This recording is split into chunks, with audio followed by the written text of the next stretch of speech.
to the Drunk Rasslin Lounge. I'm your host, Jay McCaffrey, and I am joined, as always, by the designated podcaster, Jonesy. Did it again. Jonesy, we're here. It's time, It's the dude. night. It is the night. It's what we've been doing these weeks. We've been building up. Is it 7 weeks? Yeah. 7-ish. The 7-week journey to one of the biggest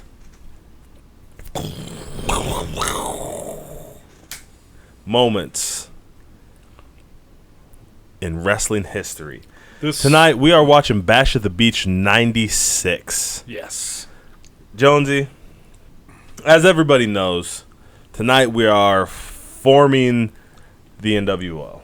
Yeah.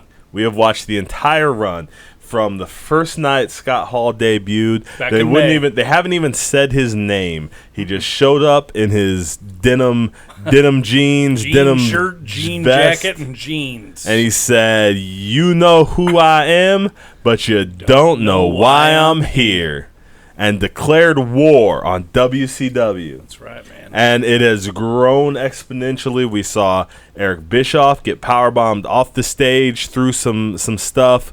We saw Diesel show up and make fun of this is where the big boys play. Check the adjective. Play. That is an adjective. We're not here to play. And we saw him show up after they took on the entire North Carolina State Police department. Yeah, all of them with baseball bats. We saw them the next week buy tickets to the show. Yep, had popcorn, beverages. Bruh, if you and me went to a show, we would buy popcorn. Oh shit, yeah. Hey, I think we need to do that next time. Should. Just walk into a show the like Drunk we're a big Wrestling deal. Podcast invades the WWE house show. Sit in the front row. Yes. Walk in like we're big deals. That's a thing. Oh. We need that to happen. Just doing one of those. Who are these old fuckers?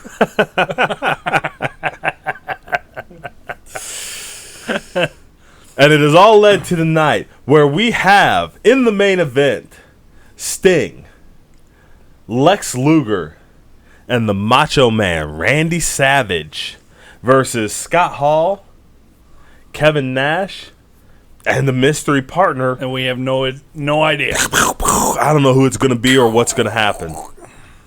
None of us do. This has been a colossal run. It's so interesting. I definitely was not watching wrestling I wasn't watching wrestling consistently during this time. I definitely was not watching WCW Nitro at all. And like I said, I don't think until we started doing this podcast, I don't think I have ever watched a Nitro completely, because the only times I watched Nitro, I was like flipping back and forth. Yeah. And it's such a good run, man. Like, you see so many gems, so many of the things that made WCW take over. Yes. During that 83-week run. Yeah. Right? So and it had to be a year and a half, man. You know, and you know that they had to be aware of like having Scott Hall and Kevin Nash show up, and the storyline is going to start drawing new eyes, because a lot of these Nitros have been just so different from what Nitro became later. You know, I mean, we've gotten or what it was before, like. Yeah, you know, we've gotten Flair and Anderson versus the Rock and Roll Express. And we've got Dean Malenko versus Ray versus Hard Body, you know, versus Eddie. They've thrown everything at the wall. Yeah, they've been building this, and they've been putting on shows that,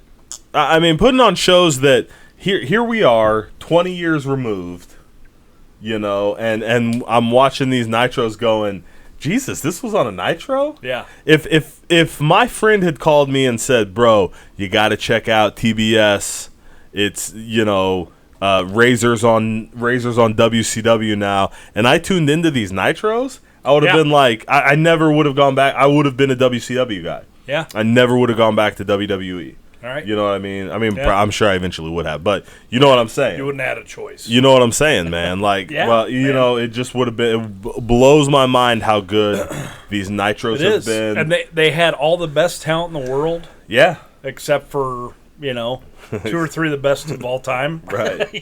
Right. But they had the rest of them. Yeah. And they were telling great stories.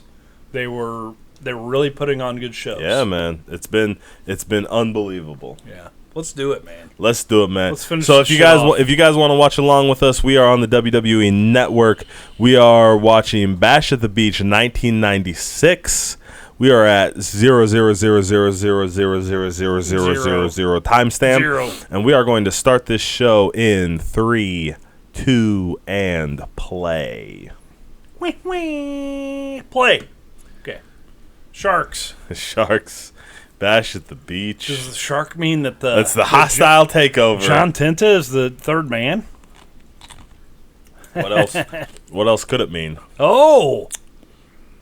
Slap in the face. Look at the adjective. Play. I've never forgiven Kevin Nash for that.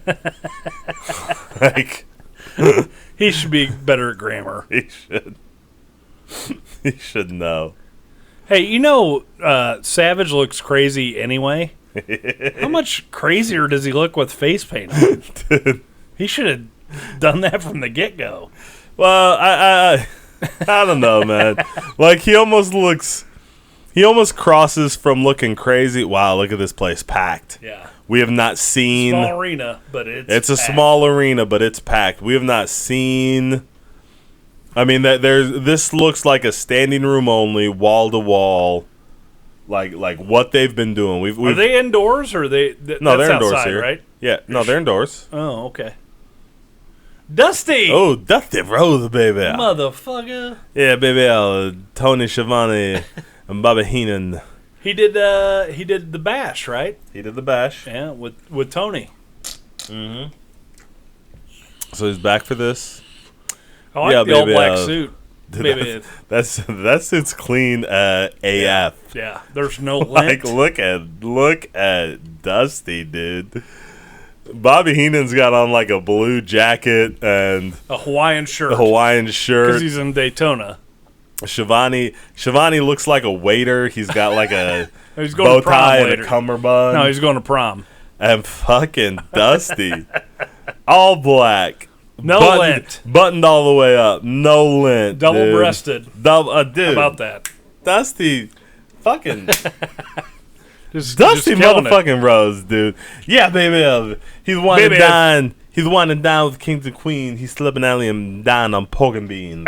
And tonight, he's here in looking like $1 million bucks, baby.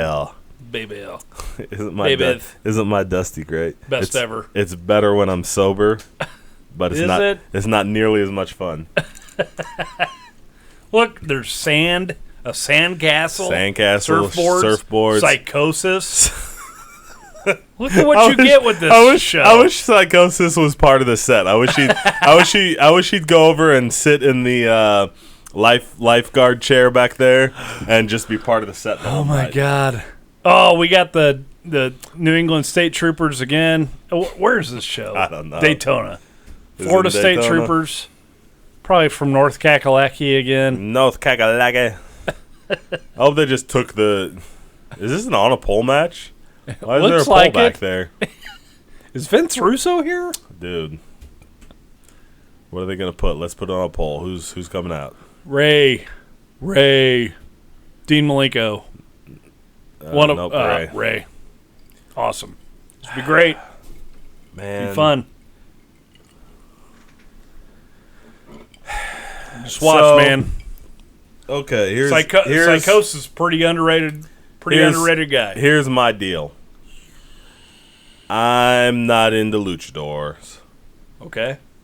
And the luchador and these guys are both. I'm fine with luchadors when they wrestle not luchador matches. I'm not into the luchador style of wrestling. So we're about to get... These guys are both as lucha as it comes. I can only imagine we're about to get... Oh, slap in the face. Yeah, why not? Psychosis. Eat shit, Rey Mysterio. Really I guess we'll see. I'm gonna try and give this match an open mind.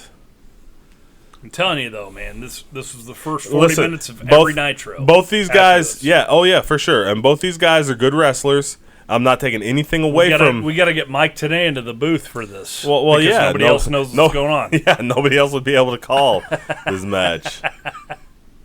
I love it. But legit. I know both these guys are good, and I appreciate both these guys' abilities, but the luchador style is not my favorite style. Not your cup of tea. It's not my cup of tea. So I'm gonna try and call this. I'm gonna try and comment objectively on these guys. And also, you got to be here in '96, man. You didn't see this shit.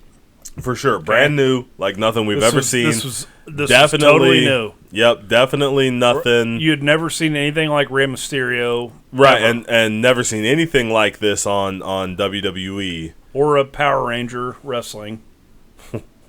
Was there Power Ranger wrestling? No, Psychosis. Oh, Psychosis looks like. I gotcha. Yeah, never seen a Power Ranger wrestling.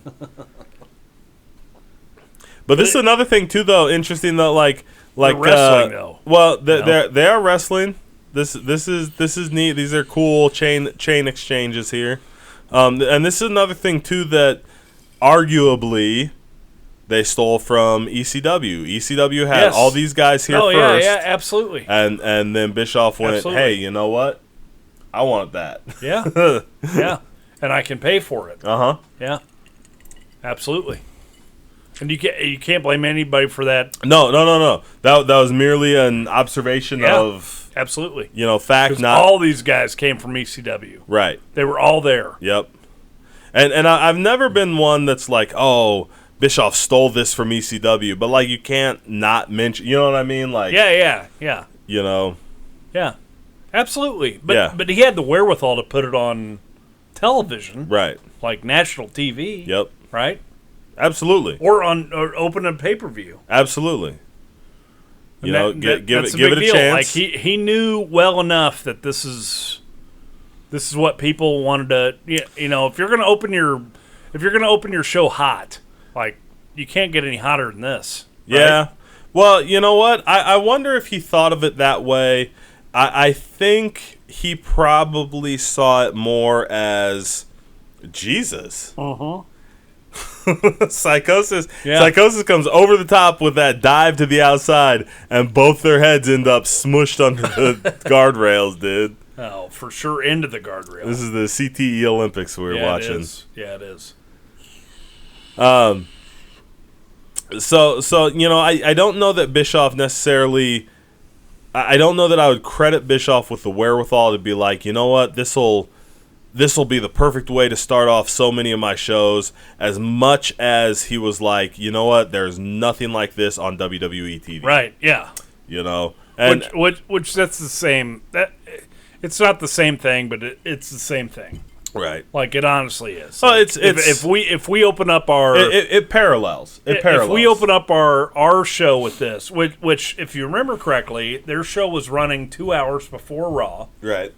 And it was running an hour before Raw even started. In the beginning. For sure. So they wanted, so we have to have 2 hours worth of content. For sure. Whereas Raw has to have 1 hour.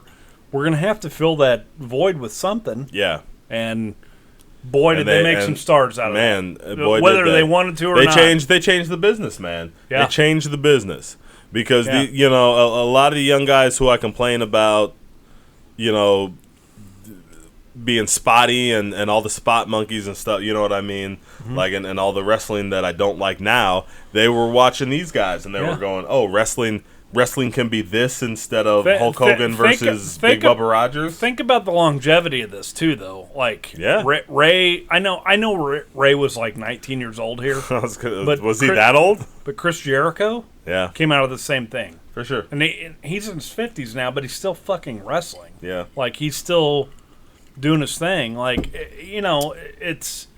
The longevity of this is incredible, and it speaks to the point you were making. Like, this is not my favorite type of wrestling. Yep. But, man, it's a lot of people's. Yeah.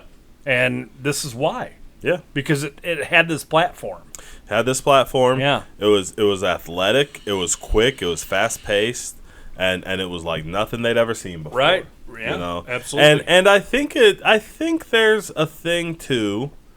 You know, I think it has to be said. It has to be pointed out, and I don't think it gets discussed as much as, you know, when Hulk Hogan shows up, and Hulk Hogan he's got the charisma that comes through, and he is like bigger than life, a superhero, and he has that X factor. Mm-hmm. And you don't look at Hulk Hogan and go, I can be something special like that. Mm-hmm. You know what I mean? Yeah. But you look at these guys and you go, you know what? I can do flips and I can do somersaults and I can be athletic. Yeah. You know what I mean? And I think that's worth talking about. I think that's a thing absolutely that doesn't get talked about as much. You know, like you're talking about an anomaly, but it was shoved down your throat for so long. Not shoved down your throat, but it was the norm for so long.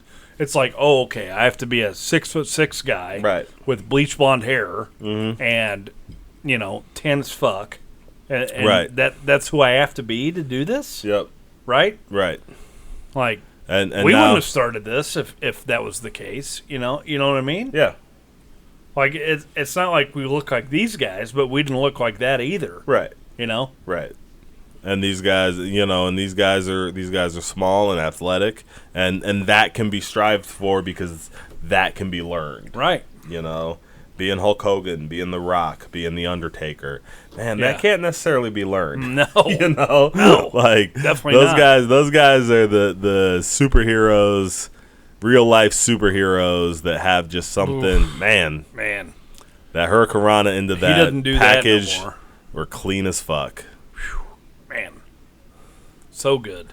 Now, also, I think worth noting, how many times has Rey Mysterio and Psychosis wrestled each other?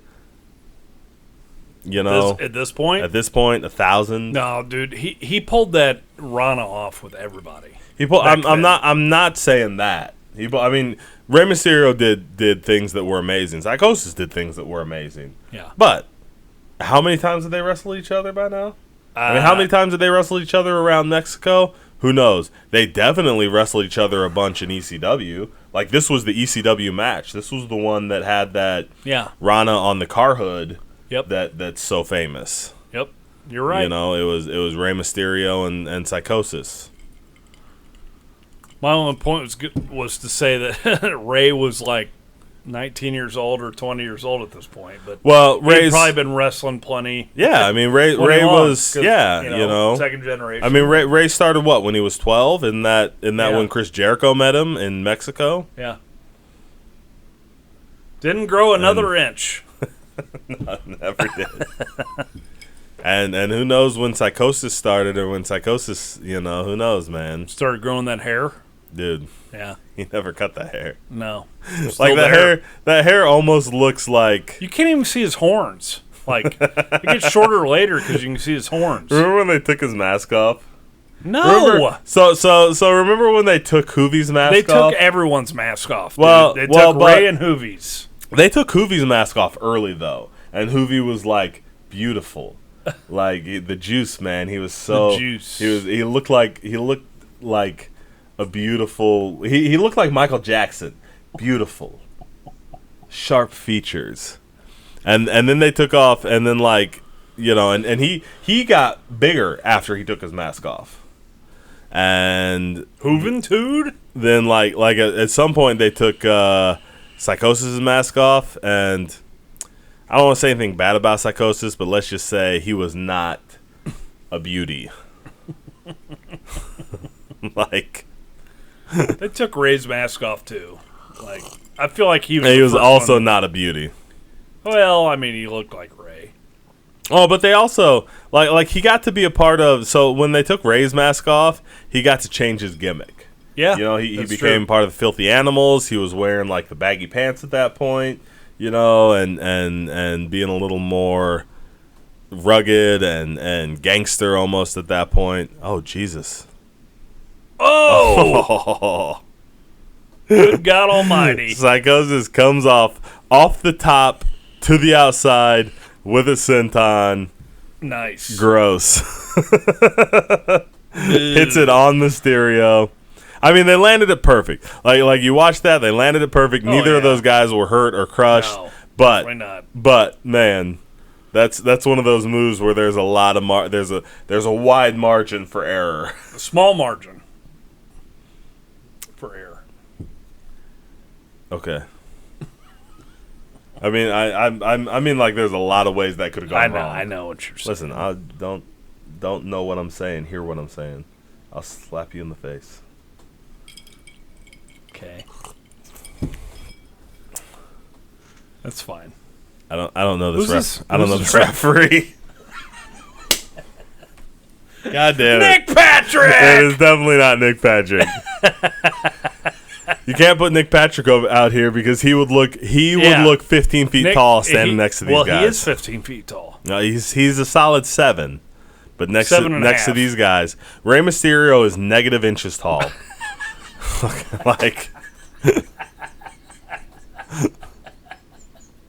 you can't tell, but Rey Mysterio's head actually starts at the ring apron, and he grows down.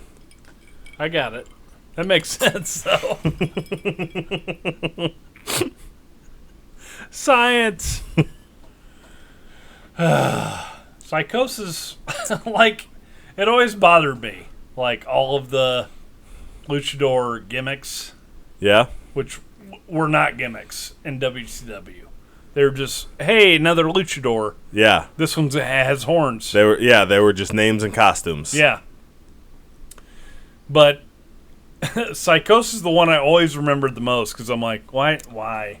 He looks like a fucking Power Ranger. And I grew up in the 90s. For sure. I understand that, but for sure. No, man. He wears La Parka had like an executioner hood on, and like, see, La Parka is the one I usually think of, and Psychosis is a second.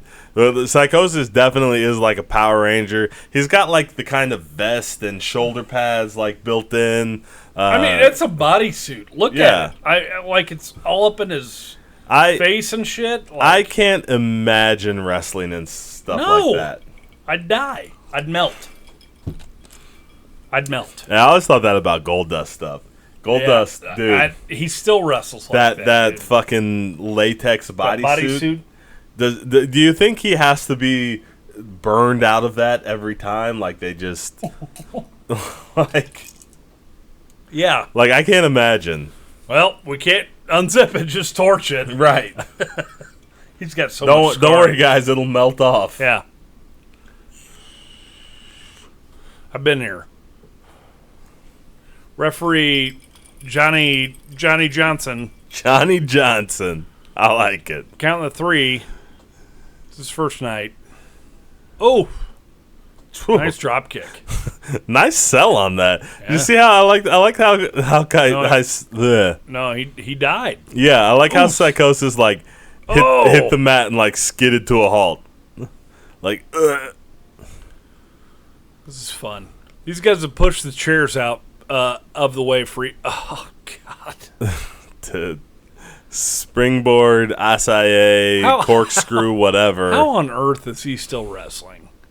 Honestly. I don't know, man. I'm sure because he's light and he gets caught. You know? Yeah. He's not. But that shit there, like, what kind of toll did that take? Man, you know? Not. I mean, it's so different. I mean, he's what, 150 pounds? Man. He's 150 pounds. Okay. He's not anymore. That's when he started getting injured. I get it. But. Yeah, you know. I mean, he's young here. He's 150 pounds. He bounces. Everybody catches him. You know, and he's easy to catch. Like that's the thing too. I bet most of those dives were pretty safe for him because guys weren't afraid to catch him. It's not even like Michaels coming at you. You know, I mean, Michaels is 2 Rey Mysterios. Yeah. You know what I mean? So Michaels comes at you and you're like, well, I mean, I'll do my best, but you can only do your best so much. Yeah. You know, Rey Mysterio comes at you. Even somebody, Psychosis is 1.5 Rey Mysterios, but he's fine catching Rey Mysterio. Like it's just, that awesome. Pop-up Rana, it's over, off the top. Boy. So this match was, those guys tore it up, man. They tore it up, man. They sure tore it up. Look, the people, the crowd is on their feet. They're going nuts. On their feet. I liked bought this. I liked that match more than I like most. Yeah. Luchador matches. Mm-hmm. I will point at the end as like, that end, like, let's get on the top rope. I'm gonna pick you up for kind of a razor's edge and lift you up so you can Rana me. That's my that's my problem with the Luchador matches is so much, like, a lot of the Luchador matches are built to do something. You know what I mean? Like, it doesn't matter if Psychosis has ever hit a razor's edge. Right. He's going to do that move so you can do your Rana. Right. Yeah. Like, that's my problem with the Luchador matches. This is what we're going to for the finish. Yep. Oof. But these guys tore it up. This match was that they sold, man. This match was paced pretty well. Yes. You know what, man? I will take this match, and this is, Yes. Oh, fuck me. Yes. No, stop. Yes. Stop. You don't like Conan. You only like Conan because he pisses me off. Yes. Conan and Mean Gene. He's got a Band-Aid on the back of his head. Look at him. Did he get his ass whooped? I don't know. Why has he got a Band-Aid on the back of his head? Rubbing your shoulder. I always think it's weird. I always think it's weird when wrestlers show up online. And, I know that wrestlers wrestle, 4 or 5 nights a week. Mm-hmm. And so, like, if I see them on Raw, they've had 6 matches between here and the pay-per-view or whatever. But I always think it's so weird when, like, wrestlers show up, like, all fucking bandaged up and taped up and didn't have an angle shot on TV for it. Right, yeah. Like, what are we doing? Yeah, do something about this. Mm-hmm. Like, come on, there's gotta be a better way to shoot this. Or, like, hide it when we're shooting it, Right, yeah. Like, hey, Conan, make sure you don't turn your head so we don't see the weird Band-Aid. They probably did say that, though. Wow. Conan sucks. Why couldn't it be New Jack? Oh, wow. What do we got? Conan, I hope it's Conan and Flair. Second match? God Are you kidding me? Yes. No. Oh, God. Oh, Big Bubba. Oh, what is God. he wearing? He's cool. Got Big Bubba.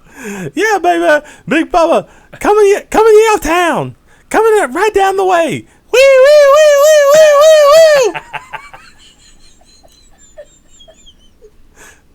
What's he? What is he wearing? Siren. It's the siren on the mouth of the I got it. Okay. It's a motorcycle helmet. Okay. Well. There's something on that pole. Hey, ain't nobody getting that pole. How tall is that pole? It's 800 feet tall. Dude, they're gonna have to. It's touching the ceiling. They're gonna have to shimmy up that pole to get a sock of quarters. Is that a boner? That's a sock of quarters. Oh my God. It's a sweet mustache though, John Tenta. Here comes the shark. So why does he not have a half-shaved beard? God damn it! Now he just has a state trooper mustache and half a head of hair. Get it together, Tenta. Are these guys? I want to see on the pole match? I want to see. Yes, I want to see John Tenta shimmy up that pole and get the sock of quarters. I want to see anybody do it, dude. Tenta or Big Bubba? I want to see Big Bubba shimmy up that pole and get Jimmy the fucking. Hart's not getting up there. Yeah, baby. Yes, he will, baby. It's 175 feet in the air. Nah, baby, he'll climb right up there, get that sack quarters, he'll drop it down. Big Bubba, Big Bubba whack old John Tenta on the head with it. Yeah, baby. Woo, woo, woo, woo, woo, woo, woo.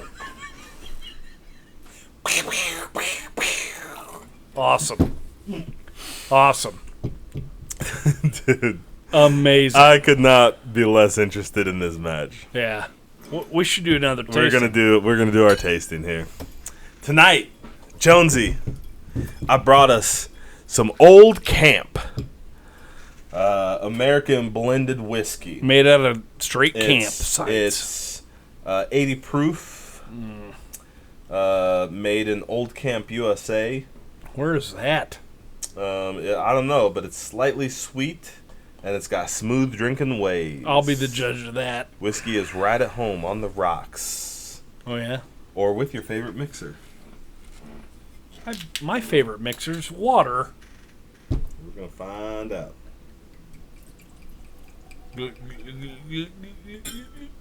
Okay.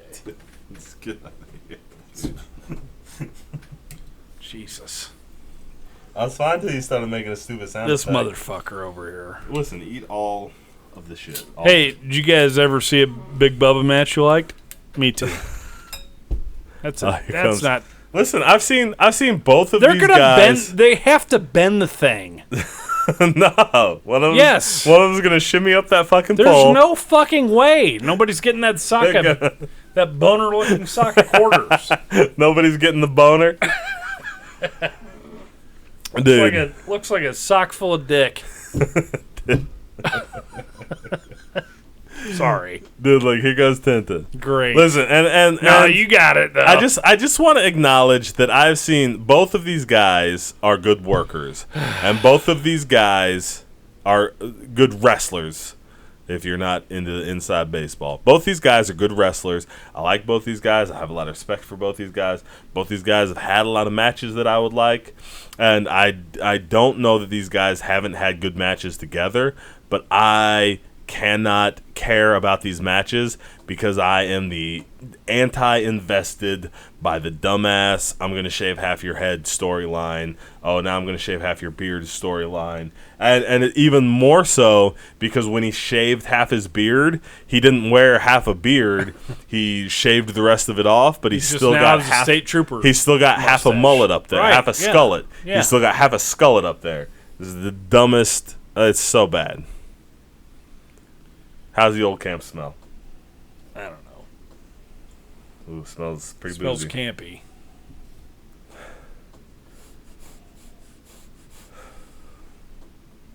Smells. That fucking pole still. Dude, Like, somebody's how shimmying tall up that is- hole, dude. how tall is Big Somebody's Bubba? shimmying up that pole. How tall is Big Bubba? Seriously. 6'3", 6'4". Really? He's not That's as tall. it? He's not as tall as Hogan, who's billed at what, 6'6". Yeah. So he's got to be 6'3", 6'4". Well, he might have been able to reach it though. Somebody bend that fucking thing over. Yeah. There we go. He's like, so Yeah. Tinta's, I ain't climbing up there. Tinta's like, there's no way we're getting up there. Tearing this shit off. I'm gonna unlatch this shit, Yeah. pull it down. Ugh. Oh, knee to the ass. All right, Old Camp. Let's do this. Old Camp. Smells like something.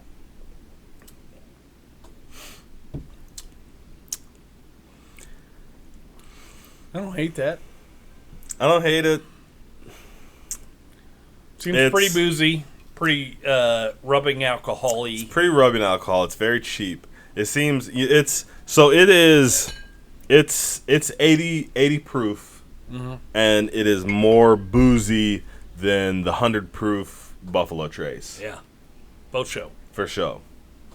It's a cheap whiskey. It's got kind of a sourness to it, that whiskey sourness. Yeah. That, Sure, that's there. Yeah. So, the whiskey, it's it's a whiskey. It's a whiskey. It's a cheap plain. Chloroform. Get him. No, he's taping him to the rope so he can okay. so he can get up there and shimmy up the fucking Well, pole. Hacksaw comes down to say, I punch people with my tape. Dude. Like, Shit's going on, man. okay, so You can't break out of that, can ya? Tinta just taped But Big Bubba just taped Tinta. Sorry, thank you. Big Bubba just taped Tinta to the ropes. Oof. And now he punched him with the belt. Oof. It's worse when it's with a belt. It is. Do you understand? No. How's it? Yes, I don't know, man. Science. Yep. Because if you wrap your hand in something and punch somebody with it, it hurts more. But if you whip the shit out of their belly with it, it sucks. Dude. Yeah, fuck that. My God. Then choke the shit out of me. Yeah, no, choke me all night. Actually choke me to death before you whip me in the belly with a fucking leather belt. That's where the line is. No, that's right. That's where the line is. You've made a correct determination. I'm gonna whip you with this. Also, shave my head. I'm gonna whip you with this. If you're gonna slit my throat, I quit wrestling. That's fine. I quit wrestling. Yeah. I'm gonna strangle you to death in the ring. Cool. Let's do it. No. Don't trim my mustache though. It's cutting the rest of his hair off. Oh nutshot. Dude, this storyline is the worst, man. I can't. Sucks, dude. Every time they go back to the hair, I just cannot care. So see, here cool. we go. Big Bubba got scissors from now he's cutting down the pole. So Big Bubba got scissors from Jimmy Hart. He was going to cut the rest of John Tinta's hair off. John Tinta kicked him in the nuts, took the scissors, used the scissors to cut himself free, and then he went over and started cutting the pole down because ain't neither one of those fat fucks shimmying up that pole to get the sock quarters. Dude, this sucks, man. This sucks. This is bad. These guys are both better than this. Like, these guys are both better than this. Especially just like these guys not against each other. Why can't these? Yeah, why can't you just book like hey, Big Bubba has cheated to beat me like 3 times, and I want to beat the fuck out of him kind of match. Like, why has it got to be, I shaved his hair, and now he looks stupid, and this is the worst. See, Jimmy Hart's going to shimmy up there. Here we go. Yeah, baby. I'm going to shimmy on up there. I'm going to shimmy on up there. I'm going to get this sack quarters. Dude, this is the dumbest shit I've ever seen in my life. Get up there, Jimmy Hart. Throw that boner sock down here. Hey, dude, why would they put that up on that fucking pole, man? Ain't nobody getting up. Like, I can't believe Jimmy Hart's up that pole. Jimmy Hart just did. Jimmy Hart's 50 feet in the air right now. If he slipped and fell, he'd die. And 57 years old. Instantly. Yeah, baby, I got the sock. I got this boner. I got this boner. I got the boner. Oh, no. It's the shark. Oh, he shoved me. Oh, no. Good God almighty. Dude, in the face. Yeah, right in his dumb face. Dude, look at the crowd. What's even in that Look boner at the sock? crowd wake up for that, man. Hey, listen. They did. The crowd was like a good portion of the crowd was on their feet for the end of that match. We shit all over that match because it was dumb. We did this earlier. Yeah, it sucked. But the crowd. What do you got? Quarters. The quarters. It's the quarters. There's 4 of them. They had. What else is in there? Cool. They had to dump those out, so we knew it was legit. Yeah. Protect the business, guys. That's right. Protect the business. That's right, motherfucker. Thank you, Bubba and Tinta, for saving the business from your stupid ass storyline. We appreciate that, guys. Thanks for the pole match. Dude, that was the non-Vince Russo on a pole match. I've never wanted to see Judy Bagwell more in my life. Oh no, baby! Smack. It's not even good. It just kills me every time. Yeah, baby!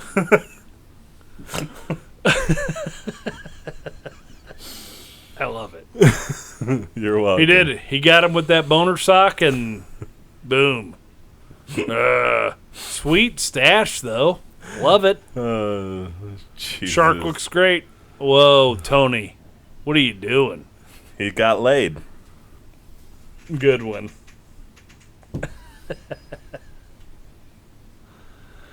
Oh, baby.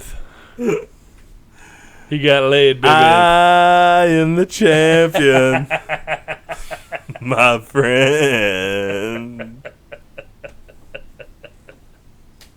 Awesome. Oh, awesome. Good job, Tony. Proud of you. Thanks, Tony. Tony, I can honestly guarantee this is the only moment you have ever contributed anything to my life. Here's to you. He's been watching this whole run, and that's all he has to say to you. That is the plainest whiskey I've ever had. Yeah. Which is not and fartiest. Which is not necessarily a bad thing. I mean, yeah, it's not the worst whiskey. Yeah, by far. Yeah. Like we've got it's a whiskey, you know? We've got 3 whiskeys on this table that are worse than that. Well, we don't have the mellow corn anymore, so we've got the Bird Dog Honey Jalapeno. We've got the Old Smoky. Oh no, you Mango love Old Habanero. Smoky. That's your jam. I do like it. I don't. You know what? It is my jam. I'm gonna pour that in your butt later. You're so happy with it. I mixed it with Coke and I liked it. All right. I don't. So not you know cocaine, what? I am gonna say. Cola. So we have 2. We've got the Bird Dog Honey Jalapeno, and we've got the Old Barton, which is fucking terrible. It sucks. Look at Mach. I like what? Why is Mach constantly? Because air, you get had my his back. Here's my back. I'm yelling, brother. Oh, right in the microphone. Sorry. That's intense, bro. That's what you guys get. That's what you guys get for tuning in. Sorry.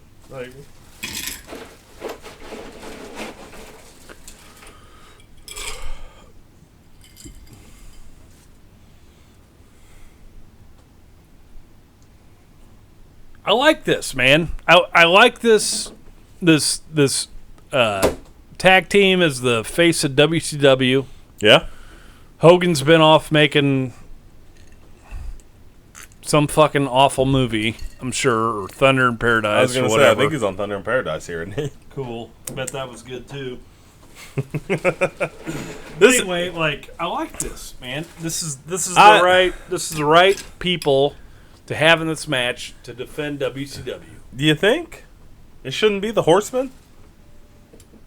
Well, it should be, but you can't double cross the Horsemen like that because it's not going to be that big of a deal. Okay. Because the Horsemen have done that. Yeah. Taped fist match. Lord of the Ring match. My friend. Yes. We have got to stop talking for a minute. We have arrived. DDP. Bum ba-dum. Bum bum bum bum ba-dum. Self high five. Taped fist match. Look at him. He's got his fist all taped up. Ring. For the Lord of the Ring. It's already taped. Oh, he taped it to the camera. Yeah, cool. He's got that cigar. My Dude, God. I love it. I'm so excited right now. So he's gonna be taking on Oh, tough guy. Hacksaw Jim Duggan. Really? Yeah, the tape fist is Hacksaw's gimmick. Oh, is it? I'm just sad that they I thought it aren't. was 2x4s in USA. No, Oh. the tape fist. Look, he's got his fucking. I like the way tape fist equates to taped all the way up my forearms. Yeah. To make sure everybody sees. Yeah. I wish they were doing the kickboxer thing where they go and dip it in glue and then glass. Like, how awesome would that be? Would you want Hacksaw to hit you with a fist like that? I'm not in the match. Well, me neither. Just saying. Oh, come on. If anybody's going to be all in on that shit, it'd be Diamond Dallas Page. You're right. 100%. Don't wait for a second, brother. For real. There's not many things I want Hacksaw to hit me with. I was going to say, I don't think I want Hacksaw to hit me with a fist, whether it's taped or he's bare. fucking massive, dude. Dude. We don't know how massive he is because he was in the land of giants forever, but look at the size of that motherfucker. He's a big-ass dude. Well, fucking DDP is 6'5". Yeah. and he's like there's no way Hacksaw's not been 300 pounds his entire career. Right. He's 290. Yeah. Faux show. And he's never been built, which is he's a little. He's built fine, but he's not like a steroid guy. No, he's not a steroid guy. Always been he's got one of those thick ass, built ass, cock diesel bodies. Yeah. You know, like how you gonna hurt that motherfucker? No, you're not. Right. Like he's got that 2x4. If I hit him with that 2x4, he ain't gonna feel it. No. He's definitely not. He's all muscle. Look at the size of his. He's all muscle and fat. Yeah, and he's got lunch. He's got lunch boxes at the end of his wrists.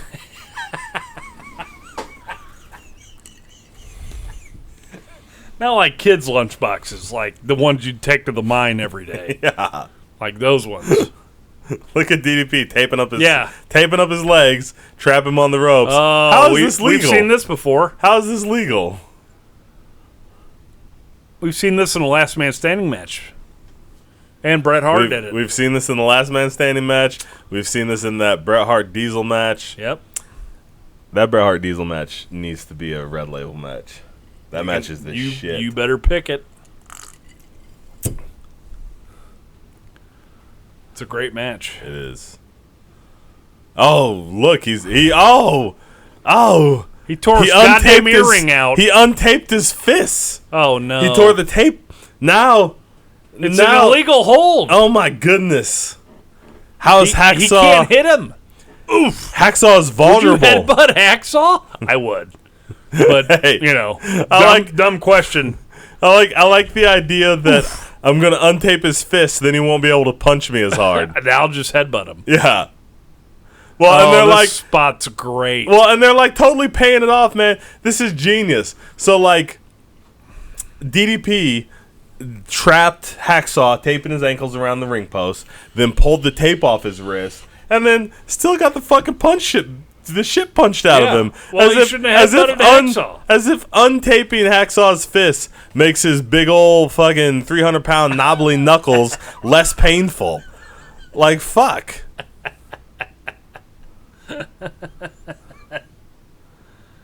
Oh, dude, and look at this. I'm so into this match. I mean, I guess I'm into this match because I like these two dudes.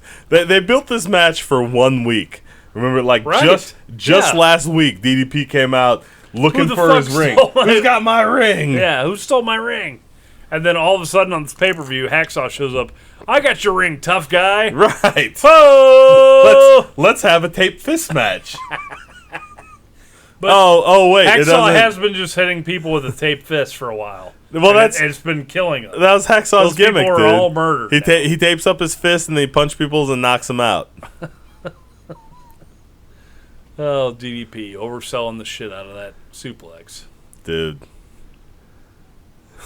That referee that we don't know. I am loving this match, man. Just had to kick a straight up tape cast out of the ring. This match. Oof. This match is. This is one of those matches where it's like, you know what? They haven't done a headlock or a wrist lock. There have been no wrestling holds, but this match is entertaining as fuck. Fuck yeah. It absolutely is. Yeah. There ain't too many I love it. Hacksaw matches you can say that about, man. I don't know. I'm a Hacksaw fan. But Hacksaw came out and he bumped around a little bit and clothesline guys and then did his 3-point stance deal. That's fair. Hacksaw's matches are very simple. But the thing to say about Hacksaw is Hacksaw was like a build wrestler. You know what I mean? Like he always delivered his Hacksaw matches. Money matches. Yeah. He always delivered his money matches. He was only gonna have like, you know, the half-assed squash matches on the way up there. But when he got to like it's time to pay off this storyline, he's gonna have this match. Yeah. And it's not gonna be great, it's not gonna be technical, it's gonna look like a fight, and you know, and that's the Hacksaw guy. Hacksaw is not a wrestler. Hacksaw is the toughest guy in the bar down the street Yeah. that has no name. It's just got a stag and a bush, a Pabst Blue Ribbon sign on the outside. Yeah.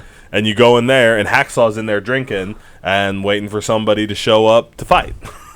Well, you would not fight a guy the size of Hacksaw in one of those bars, though. Listen, I wouldn't fight anybody in one of those bars. but you know what? I would go to those bars Done. if Hacksaw hung out in one looking for people to fight. Done. Did he get the diamond cutter? Out of nowhere. You cannot look away. It's out of nowhere. I was looking at you. I missed the diamond cutter. God damn. You cannot look away. So he gets his Battle Bowl ring back. Uh-oh. Who just threw the tape to Hacksaw? Dude, Hacksaw, dude, hey. This whole roll.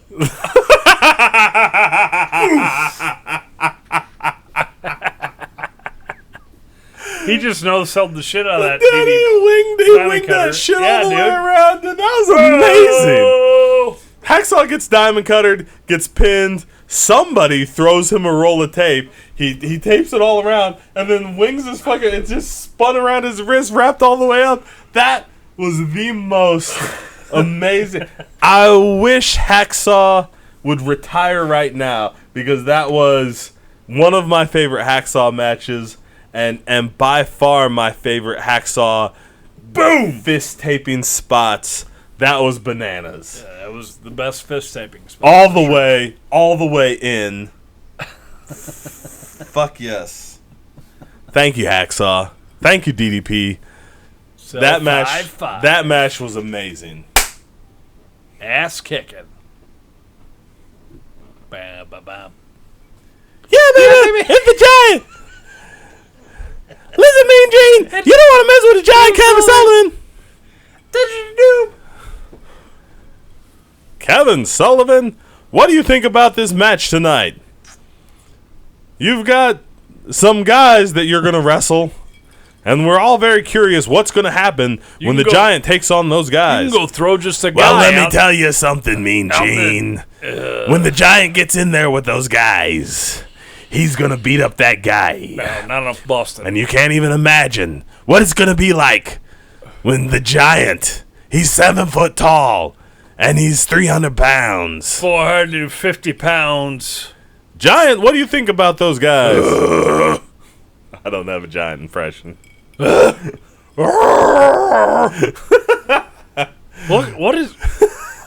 in the fuck is going on? Sullivan's, I don't know.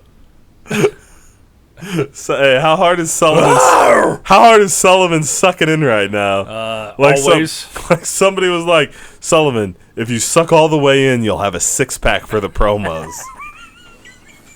Really, brother? All right, check this out. Yeah. Look at this. Look at this pack. Look at this 6-pack.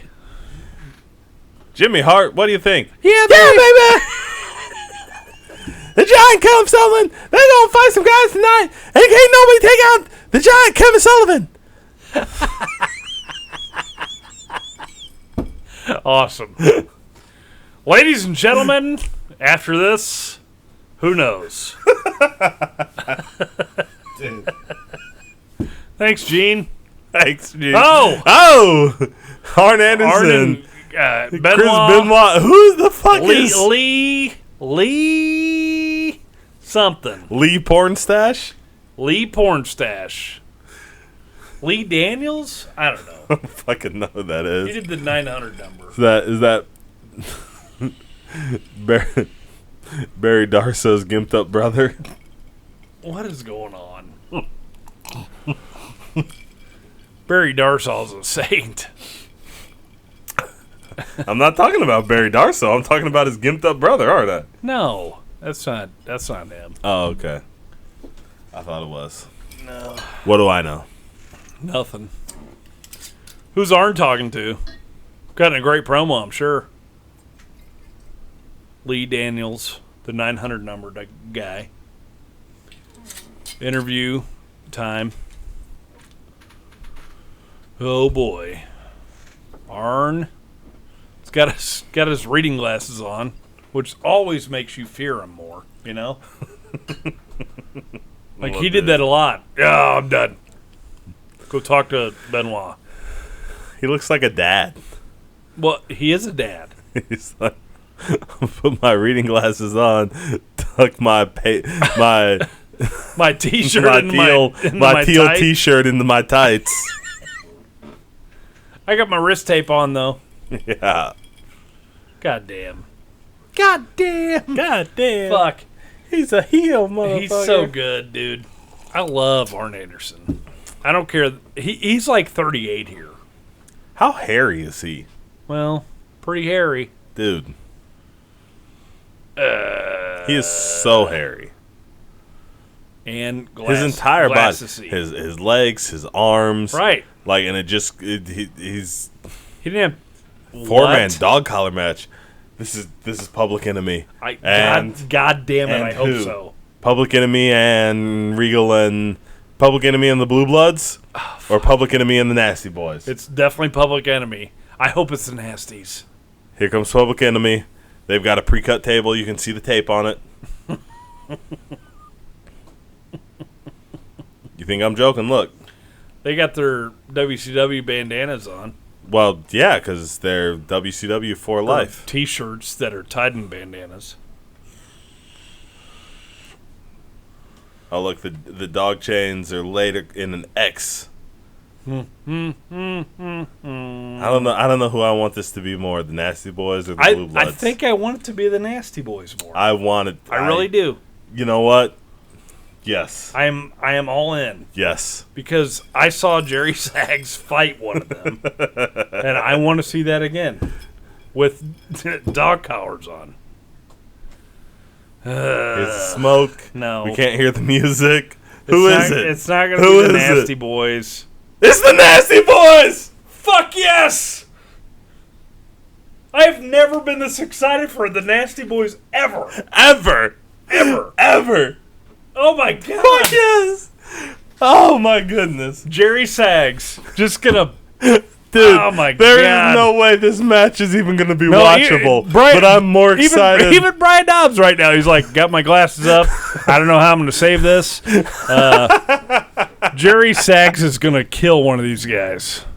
100%. That's gonna happen. I guess I'll climb up here. Hey guys. Nasty Boys. Remember when our gimmick was great? No, nobody remembers. No, that. It wasn't even ever. It was never. And also, tell me the Nasty Boys. Tell me anybody's mullets are better than the Nasty Boys.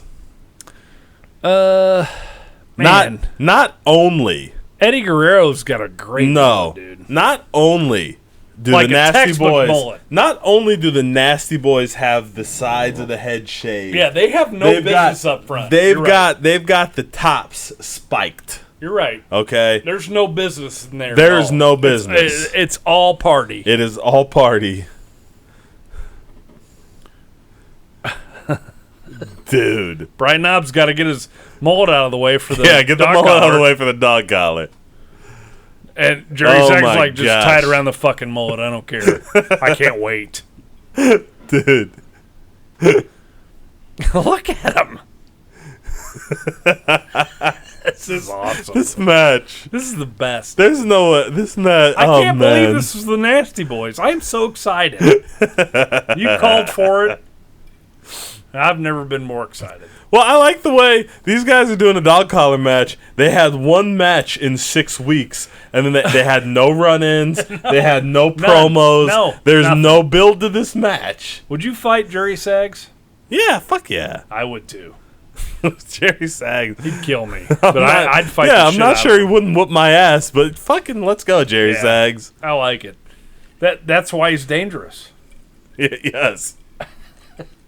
Hey, you two go outside. No, they're all going outside. I gotta kill this motherfucker first. Dude. Hey, they definitely tried to split this match up like the workers with the guy who's not the worker. Like, all right, Knobs, for sure. Knobs, you get Johnny Grunge because Grunge fucking sucks all the ass, and Rocco Sags, Rock, you get Rocco Rock because you can throw a Rocco Rock, Rocco can throw a drop kick. So you get fucking Skaggs.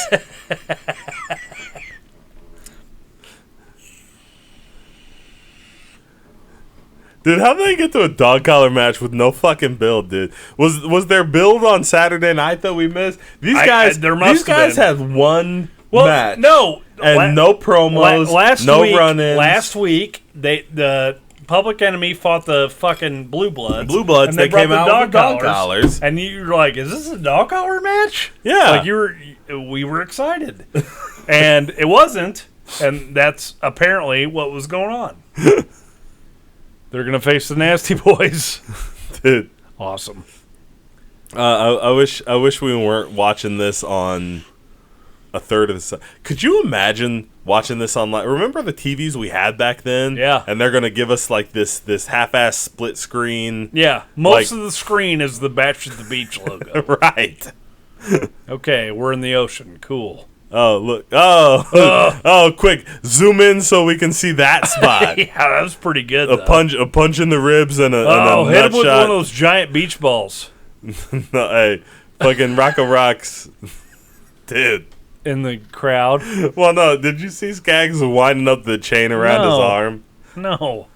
Oh! I was watching... Fucking Knobs beating the shit out of Johnny Grunge with a fucking blow up fucking shark.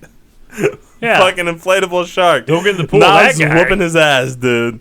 You know? This match is insane. I'm so excited. I was so happy for this. This would normally be a tasting match. No. I love this match. We already did the tasting. Yes! Skaggs has got a surfboard. He's come on. Skaggs is tired. Oh, Skaggs tired. It's fucking Johnny Grunge. He had a seizure. Did he hit him with... Oh, he got a chair. He got the chair from Knobs. Did he hit him with flashing lights? Oh shit. Awesome. Knobs fucking... So Knobs killed him with a chair. Knobs kills Grunge with a chair. And then... Did he hit him with a fucking... 1, 2. Oh, he kicks out. Oh, so Knobs kills Grunge with a chair. As soon as Grunge falls over, Skaggs fucking whacks him with the surfboard. And then Knobs comes back and like fucking elbow drops the chair onto his face. This is amazing. Oh, Bulldog into the chair, yeah. Oh, Rocco Rock climbing the lifeguard tower. Is he gonna jump off that? He's gonna backflip. Nope, he's gonna get cool. What the fuck?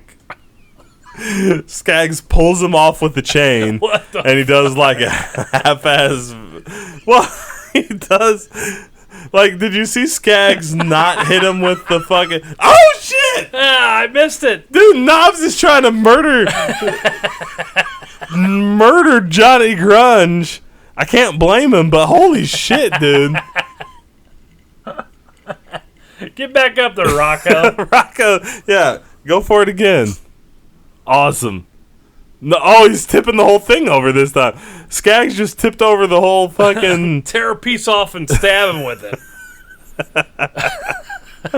This is so stupid. I love this. This is my favorite match. Yeah. I don't even care. I don't even care about the formation of the NWO right now. Holy shit. Rocco Rock can barely must. Hey, look, their chain is hung up. They're trapped, dude. Where's that chain at?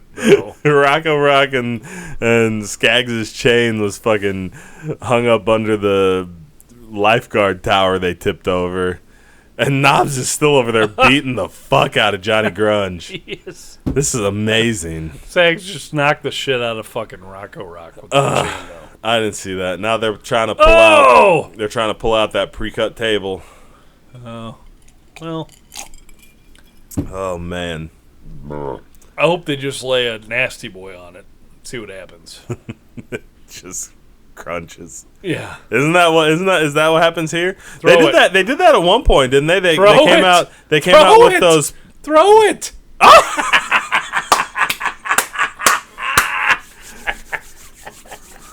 Skaggs just dropped that table on fucking Rocco Rock. That was amazing. And now Johnny Grunge is setting it up. That was awesome. Hey. That was amazing. Dude, excuse me. I like how they just married the paint splatter shirts their entire careers. Dude. Like, I'm in on They're the that, Nasty dude. Boys. Yeah, What else are they going to wear? I get it. Do you remember in the WWE when Jimmy Hart wore that stupid fucking motorcycle helmet? Pile driver on the Concom Rocco Rock. Motorcycle helmet. Yes, Jimmy Hart. You remember that? Yeah. When he managed them, he'd wear that motorcycle helmet. I hated that. Even What as else a are you kid, going to I wear was with the like, Nacho what Boys? the Macho Boys? The Nacho Boys? Nacho Boys. The Nasty Boys. I'm sober AF. On the table. Sodally Tober. Dude. Awesome. Hey, guy. Oh! Rocco Rock just punched Jerry Skaggs in the throat, dude. And look, now they're leaving with the table. We're going. Oof. Oh, what was he that? broke it. What was that? He broke it. What did he known expect? better. He just dived on that table. Oh, Jesus Christ. Oh, they went through that was the... Hey, that's got to be... This is awesome. History's worst table bump. Give me that cover. 2. Oh, no. Crunch comes out. You didn't see Knobs hit him with that chain, though. Dude. Because I was I was pretty pretty distracted also. Hey, dude. Get up, friend. Hey, come on. Look at Jerry Skaggs selling. Sags. Sags. I don't know why I keep calling him Skaggs. Because he looks scaggy. He is scaggy as fuck. Look there, he's winding up his fist again. I hope Hacksaw comes out and just wraps his fist in the chain and beats everybody. Beats everybody. Hey, dude, this match is bananas, man. Like, the Public Enemy sucks, and this is another thing you didn't see though. For real, like it really like is. A double dog collar match. This is insane, man. Yeah. Ugh. Ugh. Dude, Knobs just took a header into that table. Go ahead, Knobs. Set that table up. Oh, man. The Nasty Boys are in here like, what do we do? How do we fucking figure this shit out? Why did we do this? Right. Like, we just like fighting people. These motherfuckers are nuts. I thought Rocco Rock... He fell. No, he's just going over the top rope because he wants to jump. I thought for sure he was gonna go through the top rope and jump off. Yes. Nope. Oh no! The table didn't break. Awesome. Sags yanked him. He went up to the top rope. Sags yanked the chain to pull him off.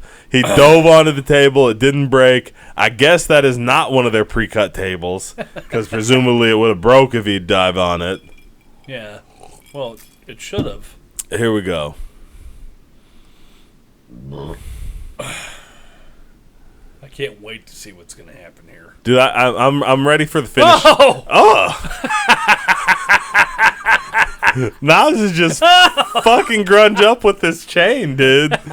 This is insane. Look at Skaggs rapping. He's gonna elbow drop. Yeah. Sags is gonna elbow drop this motherfucker through the table, wrapping everything up, going up. Dude, it's I don't know this match. Awesome. And the table still didn't break. Big old fat ass elbow drop, and the table still hasn't broke. This is awesome. Come on, put these We're not motherfuckers. topping this, dude. We're gonna just turn it off, dude. We're turning this shit off. What else have we got in this fucking the formation of the NWO? That's not as entertaining as this shit. No, fuck no. Jesus, this is awesome. This is they're beating the fuck out of each other. This is my favorite match of the last 7 weeks we fucking watched, dude.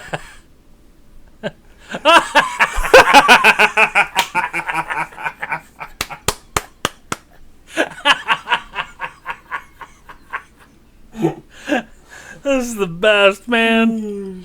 What is going on? Brian Knobbs is hanging that motherfucker.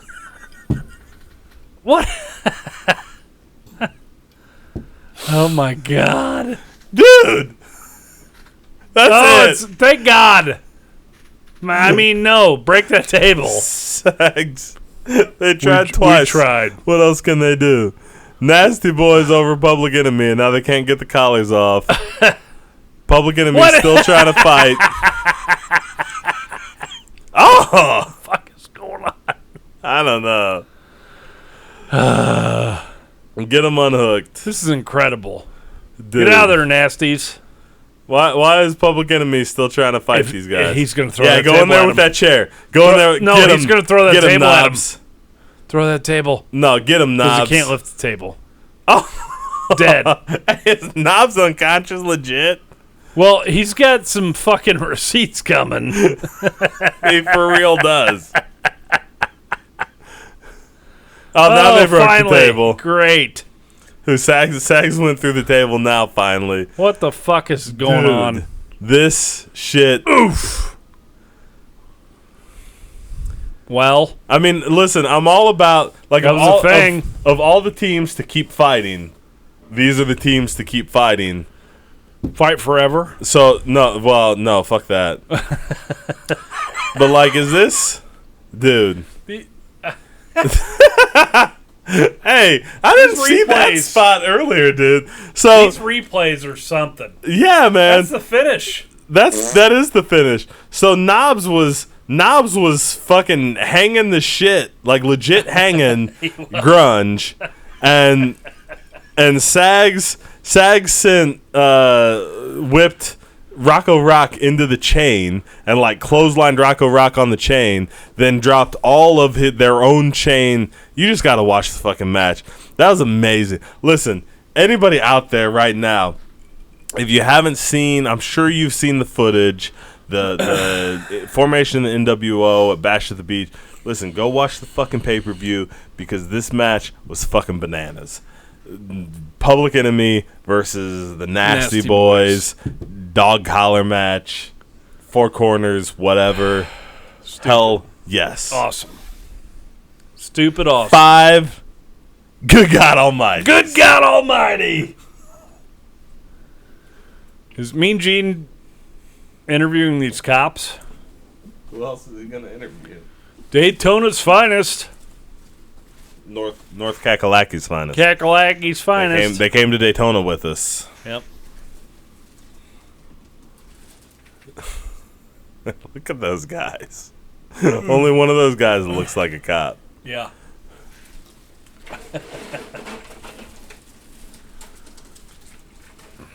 I'm looking around like, what's going to happen?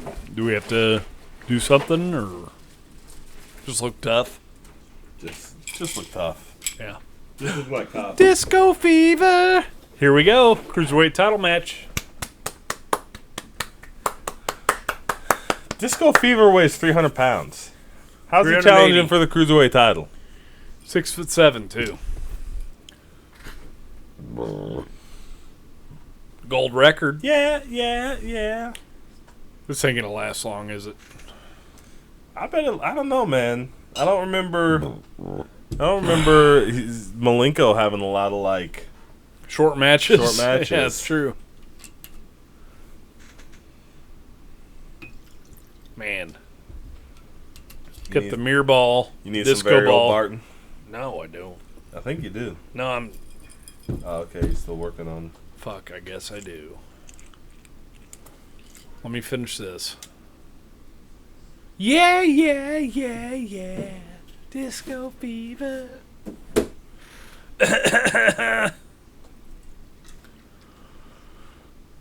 Man, Cruiserweight.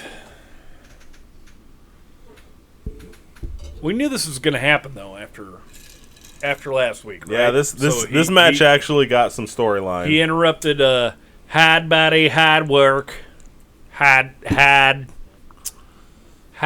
Had. Hard body, hard work, hard body. And Dean Malenko, middle of their match, just came out, did a whole deal. Yep.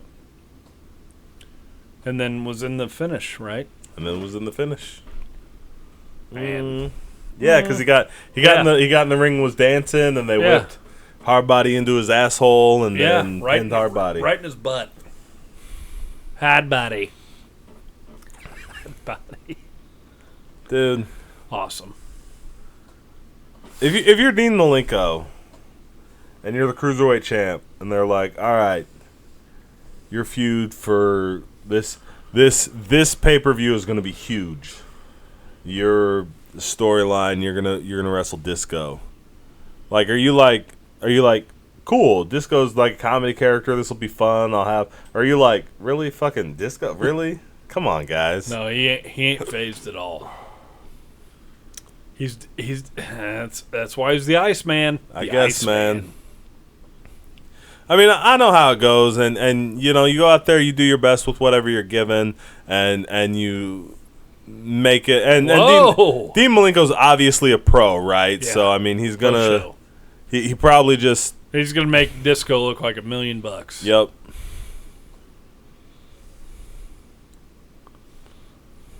He's whooping Disco's ass, and that selling that shit like that's not gonna cut it, bro.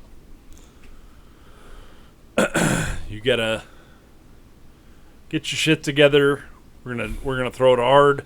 Yep. Just trying to tell you, dude. Dean Malenko. If you want to be in, you don't have to be in. But Dean Malenko is 10 solid levels above Disco Inferno. Yeah. Even just, and I suppose that's kind of the gimmick, right? You know, like that's the point of the storyline here. Because Disco's just been a hilarious jobber. Yeah. And Dean's just killing him. And intense about it. Yeah. Like, not taking it for granted, but just coming out here and showing you. Yeah, he's not. I am the cruiserweight champion, and this means shit. Yeah, man. You know? Hell yeah. This is not a joke.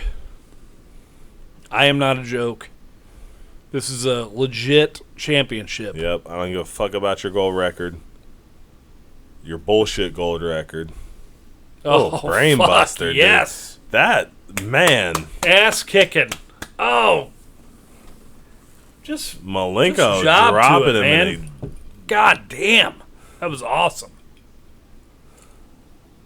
See, this is where somebody needed to have had the Barry Darso talk. Like, Dean, just fucking, you need to ruin him, run over him, you know, because it's not gonna hurt Disco, and honestly, it'd probably be better for Disco with the shit they're doing.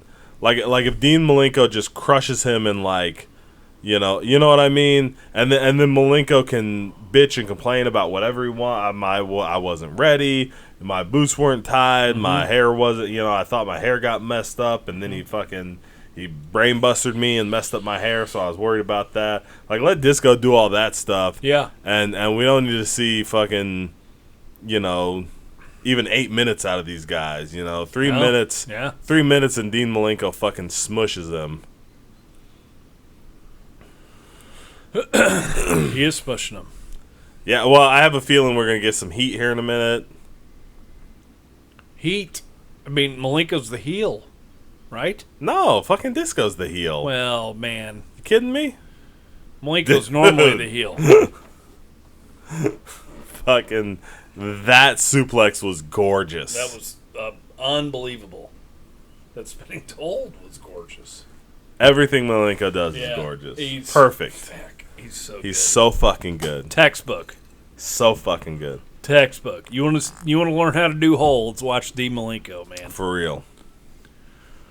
But don't necessarily watch Disco Inferno.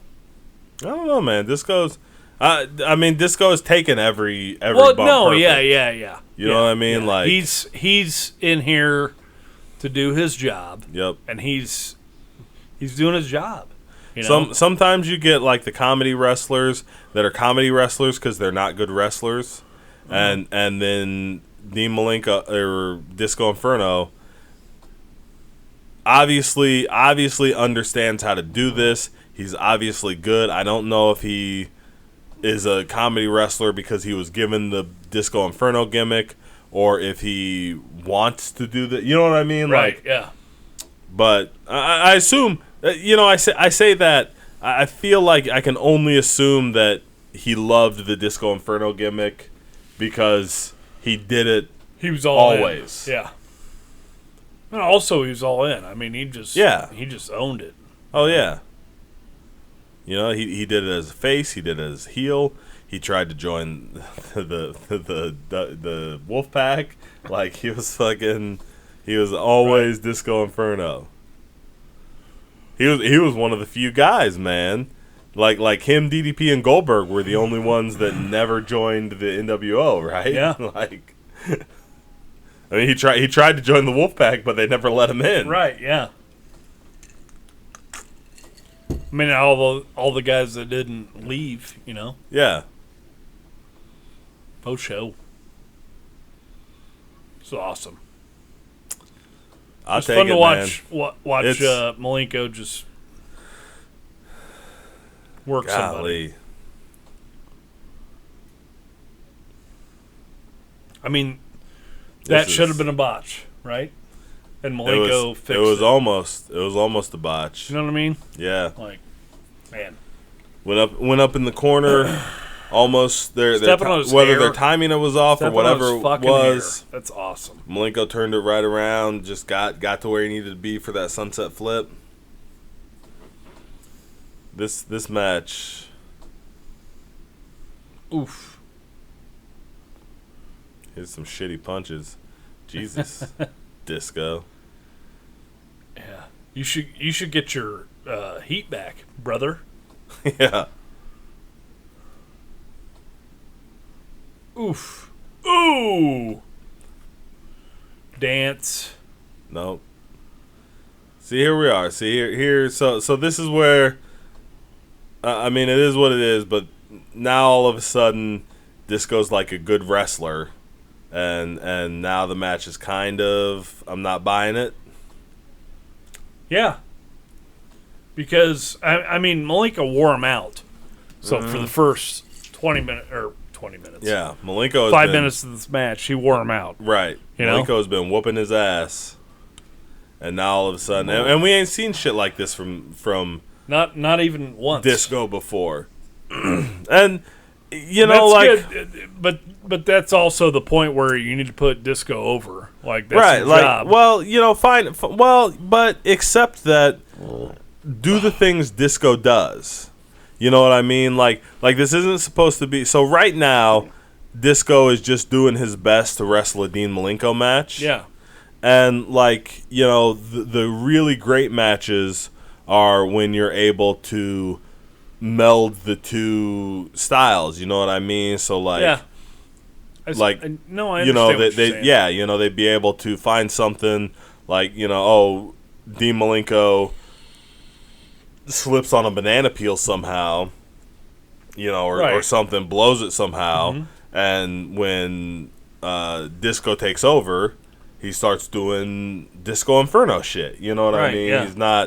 He's not all of a sudden just like this good wrestler that can hang with Dean Malenko for a few minutes. Right. I don't know. I almost feel like too. It's Dean, you got to go out there and fill up 20 minutes. Yeah.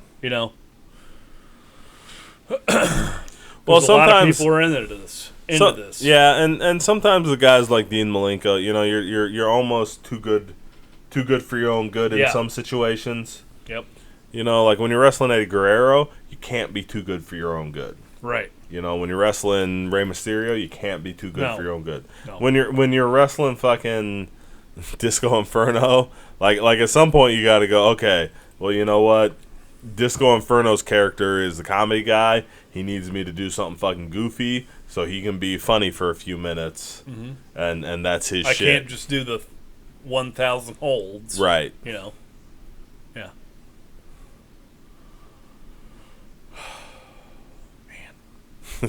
Come on, Dean.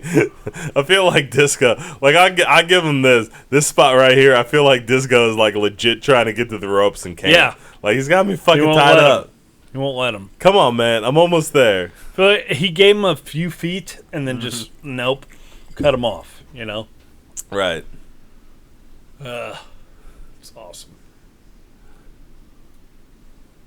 It's an interesting match. It's an interesting match to follow the fucking Four Corners dog collar match. Well, anything would have been. Yeah, no shit. That should have been the main event. More so than the Outsiders versus WCW. You heard it here first. You heard it here first. That was awesome, though. The fucking Nasty Boys, man. Here we go. Wearing them down. Looking good. I mean, he looks fine. This is interesting because I don't feel like I've ever seen Disco look like a competent wrestler. Right. So, you know, like it's interesting to see Malenko kind of trying to step in and hang with Dean Malenko. And I guess I would say coming as close as possible. Yeah. You know? It's a title match, so you kind of want to do that for him. Right. You know? But but at still, some point this match is too long, right? I mean, I think we're a little bit past that. Like, well, yeah, that's what I mean. Though. Yeah, like we put him over. Like he was already a silly character, right? Just that he can hang with the champion. You know, that's fine. Yeah. Oh, burps. Well, it comes back to, you know, I mean, one of the matches we had leading up to this was that match with fucking the Pitbull.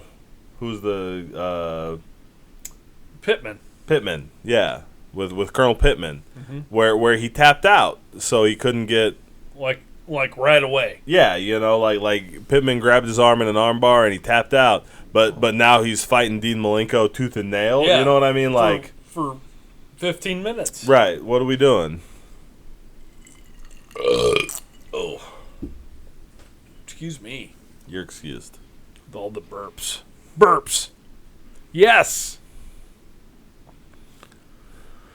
Big clothesline. Big line. Set him up. Oof. Send him off. Oh. Oh, no. Good God Almighty. Good God Almighty. Uh-oh. Uh-oh. Backslide. Nope. Oof. Big knee. Turn around. Double underhook. Suplex or powerbomb? Powerbomb. Wow. Love it. That's all. Texas Cloverleaf. That's it, right? Man. Get him. Turn him over. Hot there body. It is. There it is. Yeah, tapped. Nice. That was a good match. He went out. No, man. I've never seen Disco work like that before. No, never. He never did. But I feel like it did nothing for Disco.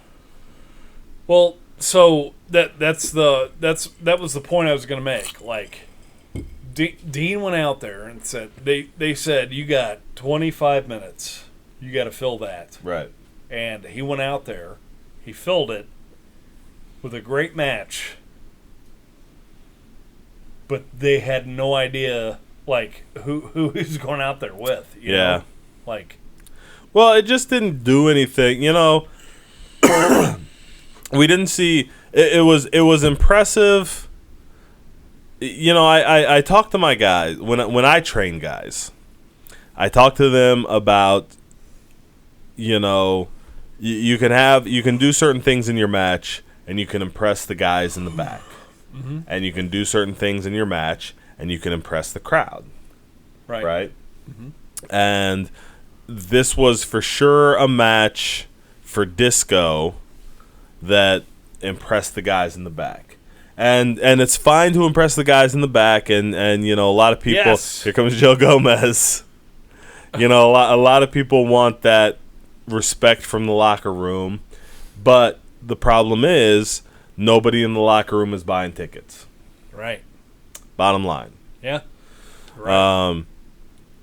And here's the other thing. Here's the other huge caveat. You can do all the spots, you can do all the wrestling, you can be as good as you want in that ring and impress the guys in the back. Look at the What is crab the fucking hands. crab legs on the camera here? Here comes is this Mongo? Oh. Mongo versus Joe Gomez. Oh my God. How happy are you? This is a blessing. I'm gonna finish my Oh. thought. Look at Malbangs with the fucking Malbangs dog. has the doggy. All right, so real quick, as you can do all the spots, all the wrestling, anything you want in the ring, and impress the guys in the back. Nothing will impress the guys in the back as much as impressing the crowd. Right. That's faux show. Cheers to that, man. But so I feel like that match was kind of built. I don't think that was Disco impressing the guys in the back though. I think it was, man. Yeah? Like Disco gave up all his character. He did nothing in character that entire match. He didn't fix his hair, he didn't strut, he didn't dance, he did nothing but match Benoit. Malenko. I mean, he did Malenko, yeah. He did nothing but match Malenko. He did early. I mean, when he was entering, not during the match. No, but Hold on, let's talk about fucking Mongo versus Joe Gomez. He's gonna be Joe Gomez in no time. Big chops. Oof. Here That's we all go. he knows how to do. Hey, these guys look fucking real similar. They both have the same body. Right? 3-point stance, clothesline in the corner. It's over. Oh. Slap, backhand. I said that was the finish. God damn. I said that was the finish. Here we go. Fire up, Joe Gomez. I'll get you some. Joe Gomez, fuck you, Mongo. Oh, I like this. I'm impressed. Oh, big. Was that a cross chop that Mongo didn't know how to take? Yeah. 100%. Here's a knee Did in the Mongo corner. ever learn how to take a move? No. Throwback elbow. Big Oh, high. he bumped. Dude, I feel like this is just a real fight. It is. Look, Mongo's busted open. It is. Mongo's lip is busted. You got to throw that shit in there, kid. Joe Gomez. Joe Perry. Dude, I like the way, so like Kevin Green and Mongo versus Arn and Ric Flair, we got all that build up and all those promos and all that stuff, and now we're just like a couple weeks away and it's just like randomly Mongo versus Joe Gomez. You know? Like there wasn't shots that like I'm 100% sure Joe Gomez just rammed Mongo's forehead into the ropes, which, you know, I mean, not into the turnbuckle, just into the top rope. yeah. Yeah. Oh, Yeah. fucking low blow. Suck it. Nope, I didn't do that. Nope. You didn't see that. Oh, Yeah. stomping the. Oof. Here's your kidney. Fuck your kidney. Oof. Yeah, that's like a fuck your kidney. Fuck your kidney. Fuck your kidney. Rick James. Rick James. Mongo McMichaels, bitch. Fuck your couch. Why am I gonna stomp on Joe Gomez's kidney like it's just something to do? Oh. I got a little more sense than that. Yeah, I remember stomping on Joe Gomez's kidney.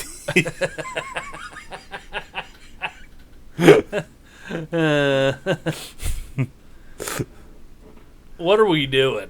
No. Okay. No. Good back. No, break. it was not a good backbreaker.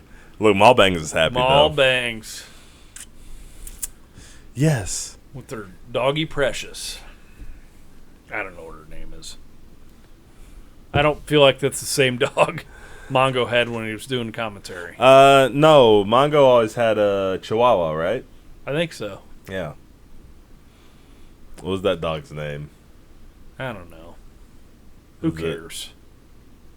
The dog had a name. It was like Chili or something. I feel like, goddamn, Chili approves. Chili approves. I don't think he ever said it like that. You did. Chili approves. Comment below if you remember the Like name and subscribe. the name of Mongo's dog. This is great. Why did they get this much time? Cause it's Mongo. Joe Gomez? Because it's Mongo and Joe Gomez, dude. Oh my God. I don't even know what to do. I'm gonna go to the bathroom. Jawbreaker coming up. Oh, Good God. dude. Mongo is unconscious from the Jawbreaker. That was awesome. Dude, Get up, Joe Gomez. Fire up, get him, Joe. Hey, remember when we spent like 4 weeks not knowing who the fuck Joe Gomez was? Yeah. Those were good times. Oof! Neck breaker. Is it over? Dead. Why would you put Joe Gomez out there with Mongo? Who else are you gonna? Because they have the same body. I'm not sure they're not clones. I've never been more impressed with Joe Gomez. Joe Gomez might be a Mongo McMichael's clone, dude. Look at him. Their bodies are the same. Their hairs are very similar. There's no chance anybody ever had a better match with Mongo than this. Dude. You're not wrong. Like, yeah. Joe Gomez should have had a job. He did. Oh, okay. Other than No. chain wallet. Chain wallet? Tights. Look. He's got a chain wallet on his tights. I don't think that's what that is. Are you sure? No. Uh-oh. Oh, it's a power bomb? Why? Oh! Back body. Killed him. Into the ropes. Good God Almighty. Are they in the 16-foot ring or what? Yeah, they are. Dude, how'd they clear that? They're in the Mall of America again. Oof. Go, Joe, go. Eat shit, Mongo. Oh, was that a running chop? Off the rope. Oh. Chop.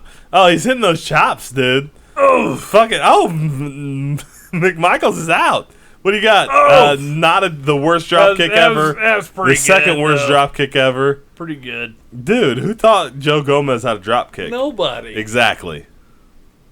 Okay. Fucking. Oh. That was a receipt. Oh, Mongo, Irish. What are we doing, guys? Sunset flip. Whoa. I got you. Yep. Rolling Nope. over. Nailed it. Hey, this match is falling apart. Is it? Yes. Tombstone. Why? Boom. Why not? Why is this finish not a tombstone? It is the tombstone. Why wouldn't it be? 3. Of course. Because he's fucking Mongo McMichaels. Yeah, Tombstone Joe Gomez, it's over. Oh my God. Out of here. Hit that tombstone. Oh, hey. Nope. Coming back. Jonesy. Hey, ball bangs. Jonesy. Yo. Jonesy. Yo. If I was going to make a list of the top 5 people I would not let tombstone me, Mongo McMichaels would be on that fucking list. Yeah. 100%. Why is that his finish? Why wouldn't it be? Did they? There's no way that wasn't an accident, right? Did they come into this card expressly saying, we want Joe Gomez to be paralyzed? Like, probably. We're tired of booking Joe Gomez. I don't even know, man. I'm so mad. We don't have to worry about the Renegade, but we're tired of booking Joe Gomez. I hate that joke. But I love that joke. I'm gonna go pee.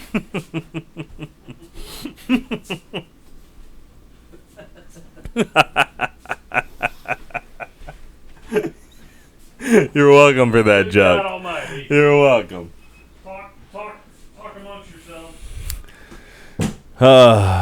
Woman and Elizabeth with Ric Flair.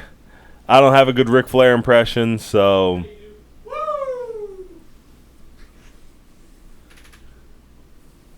we're just going to let you listen to the man.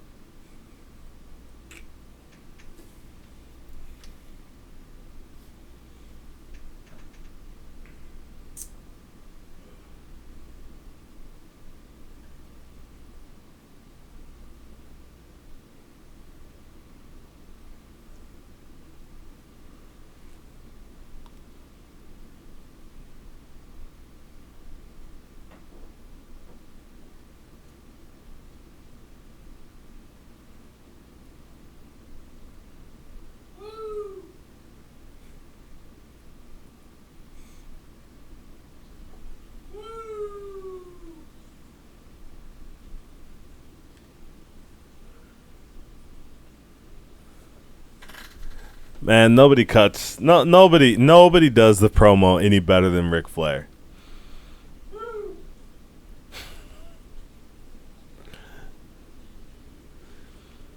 Checking in with Miss Elizabeth. Checking in with.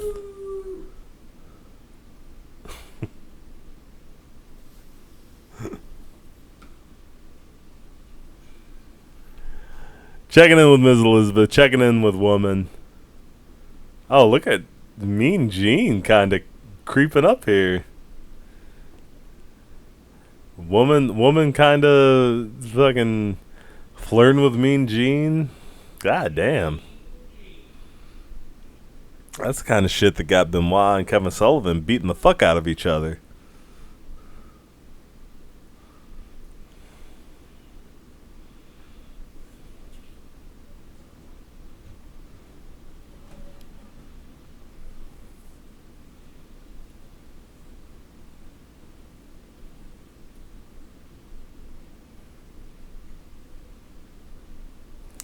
Hopefully you're listening to Ric Flair while Jonesy is in the bathroom.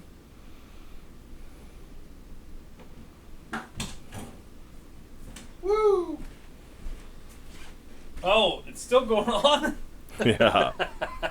This is ridiculous. Get it together, guys. You're ridiculous. You're ridiculous. Woo! Woo! Oop.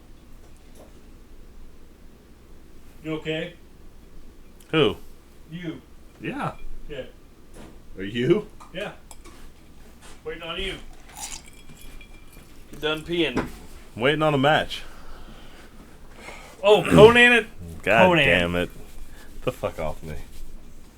Come on, man. Talk about a piss break. You call Conan. You call I'm not Conan calling 'cause you love him Conan. so much. I do. Here comes Conan. Best gear I've ever seen. He looks like a captain. Captain of a fleet. Admiral. Looks like an admiral. He's got a puzzle piece on the back of his head. Looks like a Band-Aid. Here comes Nate. Man, the man. How about this, man? This is a big deal for Conan and the U.S. Heavyweight Championship. Seems like, anyway. I don't know how many times Flair's won that, but seems like this is a big deal for this championship.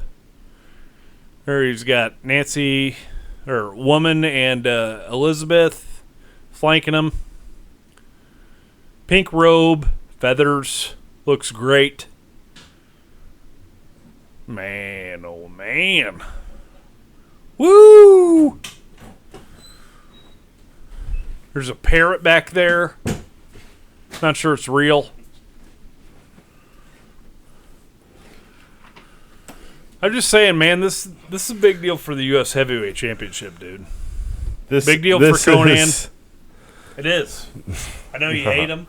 This is fucking horseshit. This is a big deal, man. this is not a big deal. This is just a straight burn on Ric Flair. This is we have to have Ric Flair on the card. Makes this good though. I bet he doesn't. I bet he does.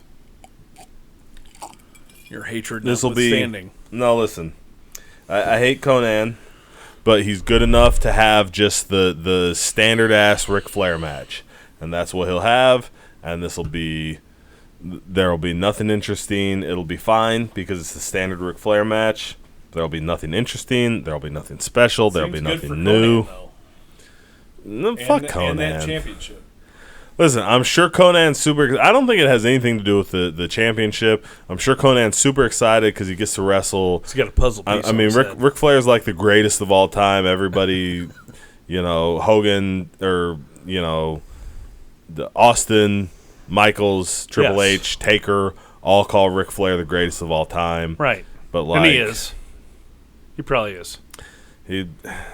I can't. How can I argue with those four guys? You can't. Listen, straight up, hot take. All 4 of those guys, I think, are better than Ric Flair. Yeah. But if they call Ric Flair the greatest of all time, how can I argue with them? Can't. And I mean, the body of Flair's work that we grew up on was after his prime. You know? I get that. He was in his 40s when he went bell to bell in that Rumble, won the championship. I get that.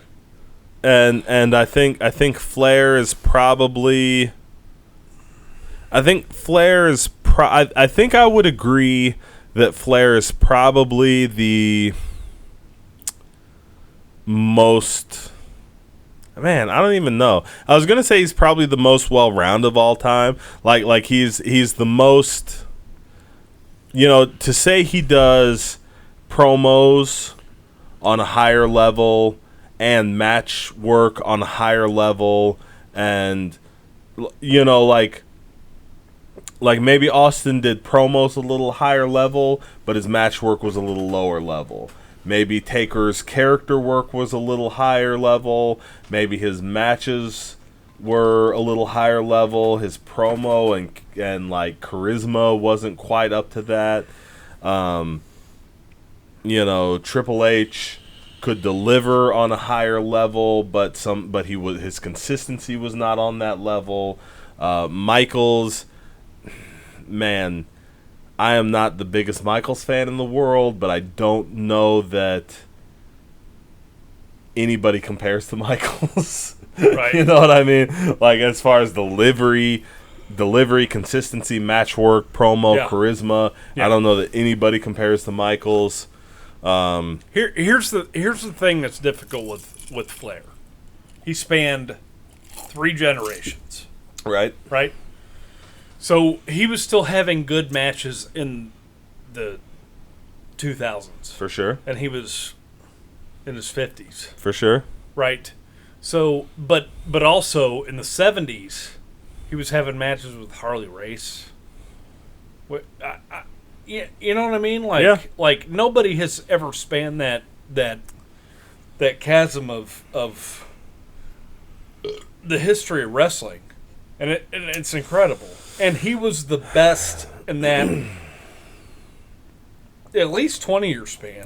I don't know if I agree with that, because I would, and so here's something that I'm going to throw out there that is hard to prove, harder to research, but Nick Bockwinkel, sure, at the end of the AWA run, was in his 50s, and he was delivering on a level that Flair wished he could deliver on.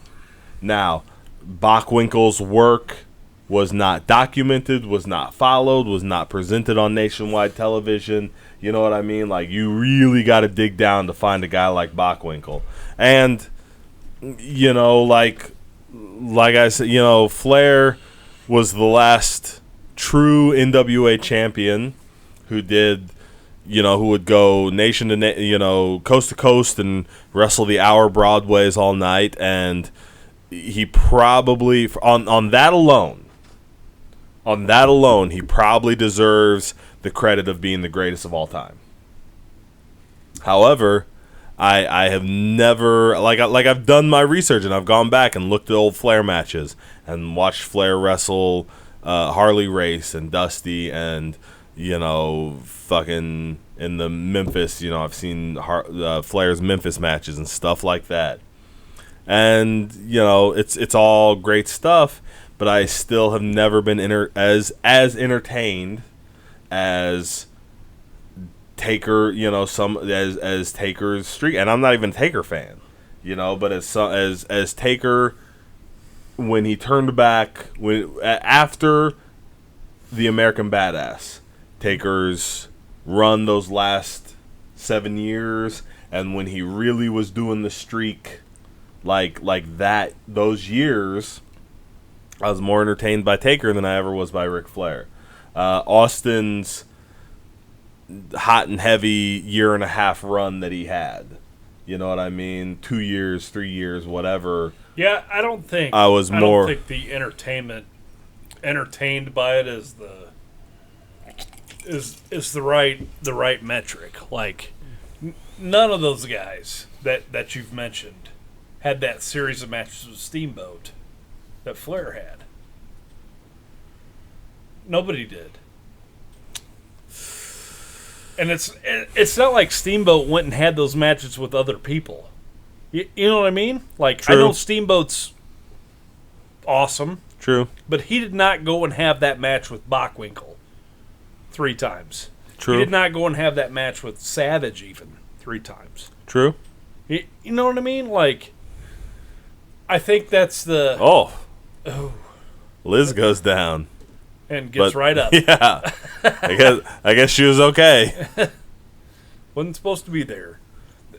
I think that's the point with Flair. It's the longevity, but it's also the quality. The overwhelming quality. Every match. Yeah. Is this match. Did she pull the bottom rope and trip him? Dude, I don't think that was supposed to happen. But yes, that's totally what was going on. Amazing. Fucking Conan was trying to climb to the top. Woman was doing something. Conan just fucking fell off the top rope, ate shit. I feel like at this point too, it's splitting hairs because he's one of the best ever for sure. You know, and that's not arguable. Like, it's inarguable.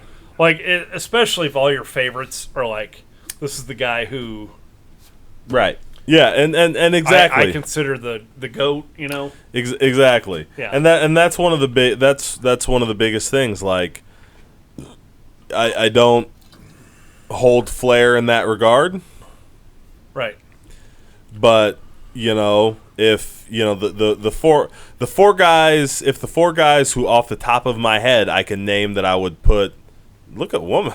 Woman just blatantly got in there, kicked him in the junk, dude. Sure did. Good. Woman just became my favorite wrestler of the night. Fuck Conan. I'm pretty sure it's the Nasty Boys. Yes, it actually is. Dude, that match was awesome. Knobbs specifically, because he was beating the shit out of Johnny Grunge. Was, dude. But yeah, you know, like... And I'm not saying I don't like Ric Flair. I'm not saying I don't think Ric Flair is a great wrestler, anything like that. I love Ric Flair. Yeah, obviously. But you know, I know what you're saying. Okay, I definitely know what you're saying. Yeah, it's just tough to know how to reconcile that or make that argument because like off the top of my head, I think those 4 guys that I named are better, or were better in their prime. Were they as you know? Was their prime even close to as long as what Ric Flair had? No. Should that definitely play into the consideration? Yeah, of course it should. You know? Is it still a little difficult to reconcile that in my head? You know, yeah. Yes it is. Yeah. You know, because like Flair's out of his prime here. Right. That's the point. Like his prime was 5 years well, he's an old. Even though I talk about Bockwinkel, right, and how he was never documented. Flair's prime was not documented. No, you know, no. we talked about that a little bit with the Rock and Roll Express. You know, what you're talking about with Bockwinkel was not his prime though. But with Bockwinkel, that's my point though. Like Bockwinkel had all of those guys had a prime. Right. None of their primes had that series with Steamboat. That's what I mean. But we don't even know. Like Ric Flair was lucky that his series with Steamboat was like you know, Michaels never had a guy who could work like Steamboat. Who? Bret Hart. And Chris Benoit. They only had Eddie Guerrero, Kurt Angle. I mean, come on, man. Michaels didn't wrestle any of those guys in their prime. In his prime, he wrestled Bret Hart. He wrestled Bret Hart in their prime. That's bullshit. Shawn Michaels' prime was post back surgery. Yes. I don't know about that. It was. I don't know about that. It was, man. I don't know about that. It was. But let's push Michaels aside for a second. Okay. The rest of them. How many stars ever had The Rock as their main foil? None. Okay. It's never happened. Right. That was one time. Okay. Okay? Yep. The Undertaker spanned 20 years. Right. And that 7-year deal that you're talking about, who did he wrestle? Whoever he picked. Right.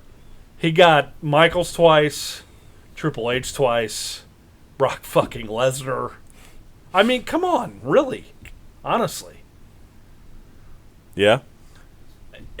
It's I understand the comp, and I understand the, he was fortunate to wrestle Steamboat in those matches, but I'm saying Steamboat had to have somebody to wrestle, and he had to have somebody to wrestle, but he did it 3 fucking times because he was the best in the world. That's all I'm saying.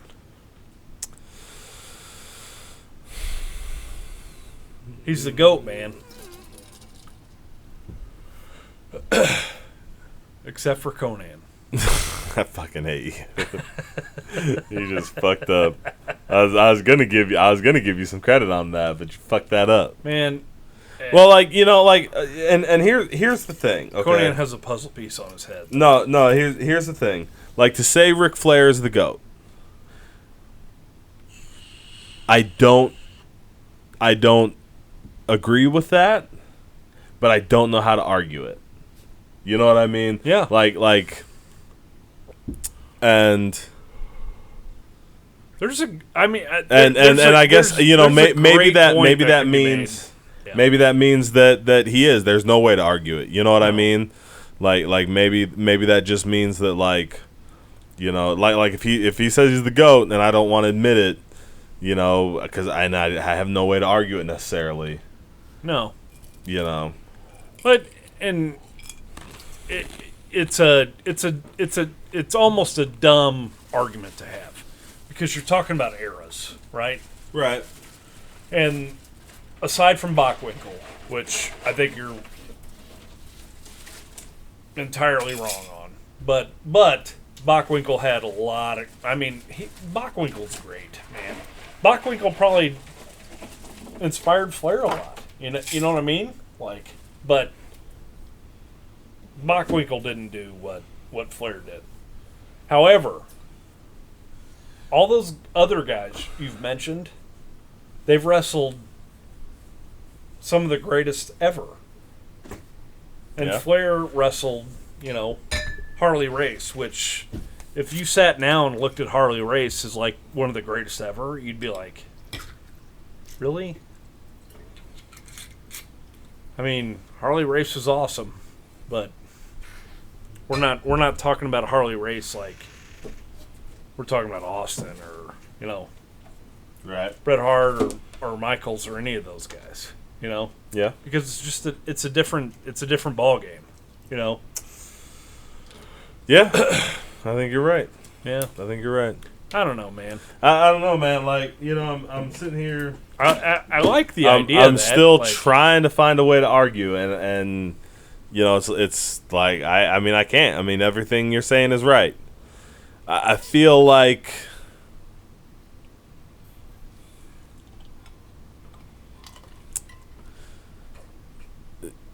it's just that thing. It's like it's tough to there are guys. There are guys who are better at promos than Ric Flair. Yeah. Were any of those guys, there are guys who I think are better wrestlers than Ric Flair. Mm-hmm. Were any of the guys who are better at promos better at wrestling? I don't know. Were any of the guys who were better at wrestling better at promos? I don't know. You know what I mean? Yeah. So is it, to call him the greatest of all time when he's the best, the most rounded of all time? I mean, I guess. Oh, fucking woman. She killed him. healing woman literally healing on Conan. Healing. Is that? Let's pull him close to the rope. Oh, that's it. Yeah. Fucking A. New U.S. champ. And he's out. He doesn't even want the belt. Yeah, give it to woman.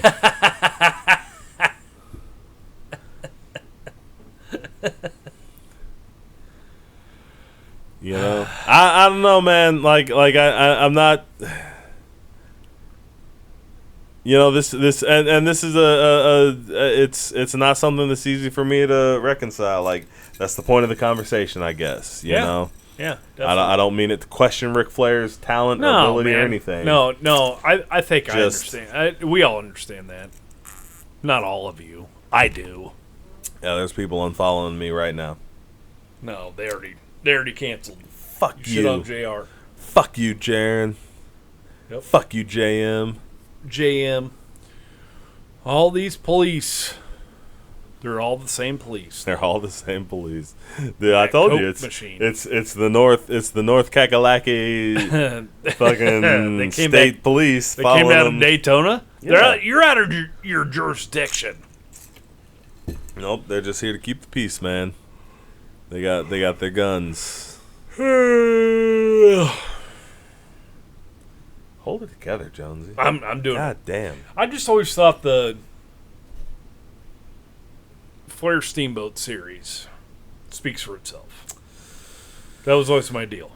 Like, everybody has had that opportunity, and nobody has that series. You know what I mean? Bob Winkle, probably not. But. You know, I mean, so I would the Flair Steamboat series, I would probably compare to the Austin Rock series. Okay. I would compare it to the two Taker HBK matches for Taker and HBK, or you can go back and compare it to you know, the Iron Man match, and they had a match at you know, Hart and Michaels had a match at Survivor Series 92. That was like 45 minutes. It was bananas. It was amazing. It was definitely like a precursor to the Iron Man match, you know, and you put the Iron Man match. Did anybody have 3 matches like that? I mean, Rock Austin, kind of. You know what I mean? But, like... Also,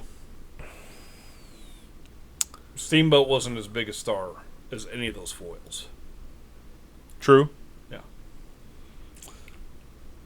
All right, so we're moving into a match here. This is, Chris Benoit. No. Chris Benoit and Arn Anderson against, I guess, the Giant... and fucking Kevin Sullivan. If you do not like to watch Chris Benoit matches, you do not like to see that kind of thing, check the description. There should be a timestamp for you to skip this match and our conversation on this match. Fucking did Mongo come out and fucking hit the Giant with the Halliburton and then ran away, and the Giant chased him. Is this the tag match? Was it the Giant and Kevin Sullivan versus Benoit and Arn Anderson? Has to be, right? This is awesome. Oh my god! And now it's just been. Oh Lord!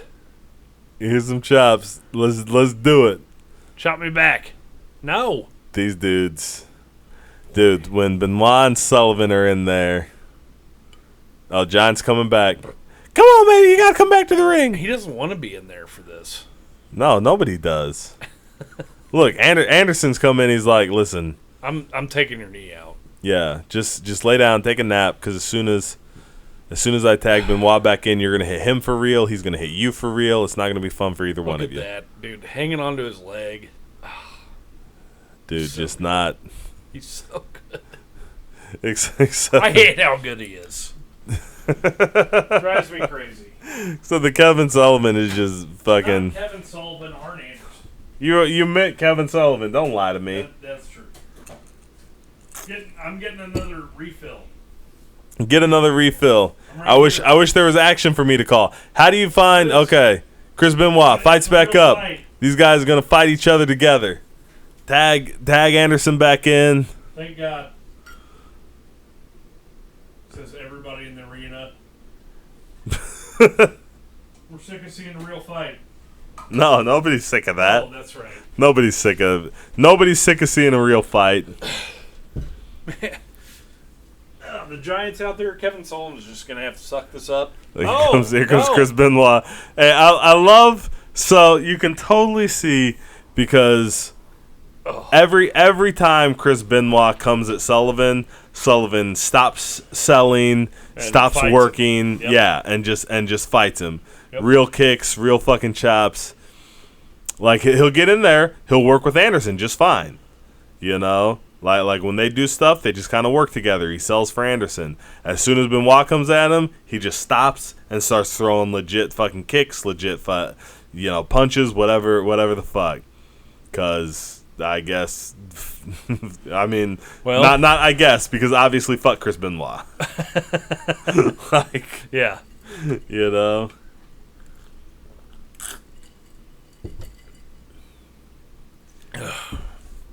It's weird to watch this. It's fucking. Oh, look at the Giant. The Giant's shaking. Yeah, he's so mad. I don't want to get in there. I don't want this. Did you see when they ran him down? Like, Benoit just started chopping the Giant immediately. Yeah. Awesome. Dude. Yeah, baby. Yeah, baby. Yeah, baby, I got my Giant jacket on. It's got the Giant on the back. Did you see? It said Giant and it's got his face. Yeah, baby. Woo, woo, woo, woo, woo, woo. That's why everybody listens. For my that impression. For my Jimmy Hart impression. Yeah. That ear-piercing fucking... That's his mega horn. I know. I know. I know what it is.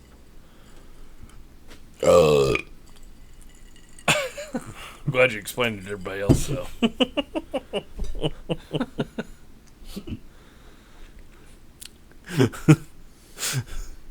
Everybody else is going, why the fuck does he think Jimmy Hart goes woo, woo, woo, woo? What the fuck is that? Wee, Jimmy Hart. Wee. Jimmy Hart doesn't have an air horn. Think that he does an air horn. Bash at the beach. Is it over? No, they're still fucking fighting for real. Oh my god. Dude, Benoit, how do they keep this? Like, Benoit and Sullivan keep getting in the match together. Yeah.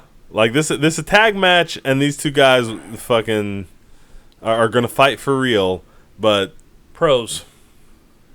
I guess, man, they're Oh, Jesus. Oh. Ugh. Eat shit, Arn Anderson. He'd just stand there, Arn. And he no-sold the shit out of it and just went and put Sullivan into an abdominal stretch. There was no tag. There was nothing here. Arn Anderson was just like, this match is crazy.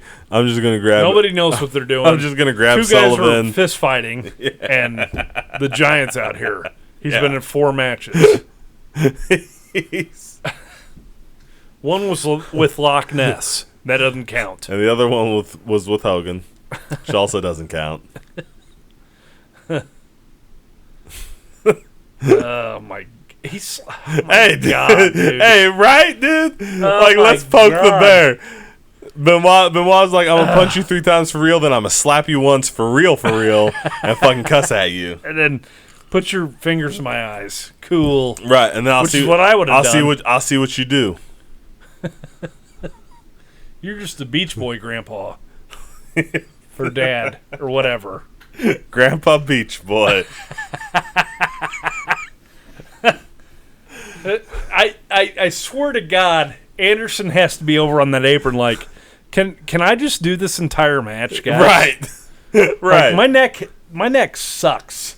But I'm gonna get in here and just do the whole thing. Well, dude, he keeps tagging Benoit. He does. He's like he's got to be like, okay, things are calmed down. You guys got to work that out, right? You guys good? You guys good? Oh. In the balls for Anderson. Classic Anderson spot. Vintage Arn Anderson. Look, Sullivan's like, whatever Sullivan's you do, do not tag the fucking giant in. Tag back in Benoit.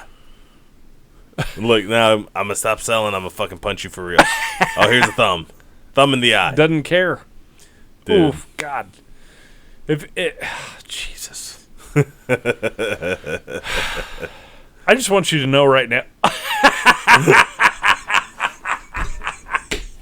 I was like, fuck that shit. This is done. I just want you to know if I'm ever angry at you, I'm just going to chop you like Benoit chops anybody. Fuck you. I know. If you ever chop me like Benoit chops anybody, expect the fight to get real fast. Oops. Yeah, they blew that one. Yeah, I don't think Anderson had any slingshot. Blew the slingshot. I think Sullivan might be. Sullivan's might be done. Oh, here comes the giant. Oh, you got. Benoit just goes after Sullivan. Cool. Why not? Let's fight for real. Here we go. Real fight.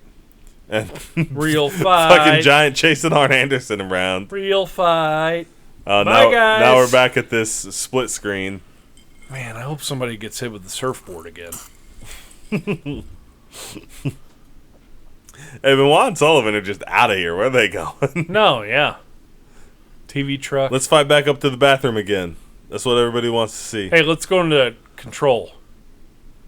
Giant hitting the big suplex on Anderson. Oh, look, they're up there at the announcer's table. Nobody's watching that. Oh. That's not the announcer's table. Those are just old people. No, that's Bobby Heenan and Dusty. Dusty just realized they're up there. What's that, baby? What you guys doing? Some shit going on behind me. Get your shit together. Oh, shit. It's done. It's done. It's over. Big choke slam on Anderson. It is 2, over. 3. Yeah, baby. Here's your belt, baby. You're the champ, baby. Woo, woo, woo, woo. The woo woo woo woo woo is the best. It's my favorite part. He's got the siren on his megaphone, dude. Benoit out of nowhere. They're still fucking beating the shit out of each other. Into the sand. They killed that palm tree. Fuck that palm tree. The giant's out of here, just wandering off. All these cops are like, should we do something or dude? Hey, has Benoit fed up or what? Benoit's like, listen, we've been beating the shit out of each other. I gave you that one match. This. I gave you that one match, and then you booked us again. So here we go. Yeah.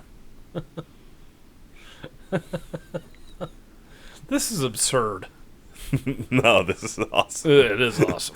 I like that the giant was just out of there. Yeah. I like that when they did that. I ain't fucking around with this anymore. Yeah, I like that when they did that before when like the whole spot was belly back off the top. Dude. Sand everywhere. Yeah. Get the sand out of here, Benoit. Nope, it's fucking stuck to him. Oh, here she comes. Knock this shit off. Legit. Oh, stop it, Chris. Stop. You have to stop. Listen. Don't whip his ass. Motherfucker. Oh. Oof. Listen, straight up. No way I could sit in the ring with my ex-wife and the man she left me for and let him kick me in the face. No? No way I could do that. Whether I was booking it or somebody else was booking it or I was being paid to do that shit. Huh. I couldn't do it. It's rough, man. I could That's something. I could probably work the guy who stole my ex-wife. Right? The guy who stole my wife from me. I could probably I say this I say this as somebody who has been divorced, had a wife, been divorced. I think I could wrestle my ex-wife's new man It'd be snug, but it'd be professional. I think I could manage that. I don't think I could work an actual storyline with her in it. Yeah. And I don't think and I think the instant she was in the ring and he was kicking me in the face, I'd snap and be like, okay, now I'm killing every fucking buddy. Jimmy Hart, slide me the shiv. Here we go. I don't know, man. And it'd be fucking over. I think you'd do it. I think you'd do it. I don't know why you would. Like, just like I don't know why Kevin Sullivan would. Right. I can't imagine being in that situation. I can't imagine handling that situation well. Like I said, I think I could be there. I think I could work him. You know? Like if it's like, okay, you guys have this match, you have to work this match.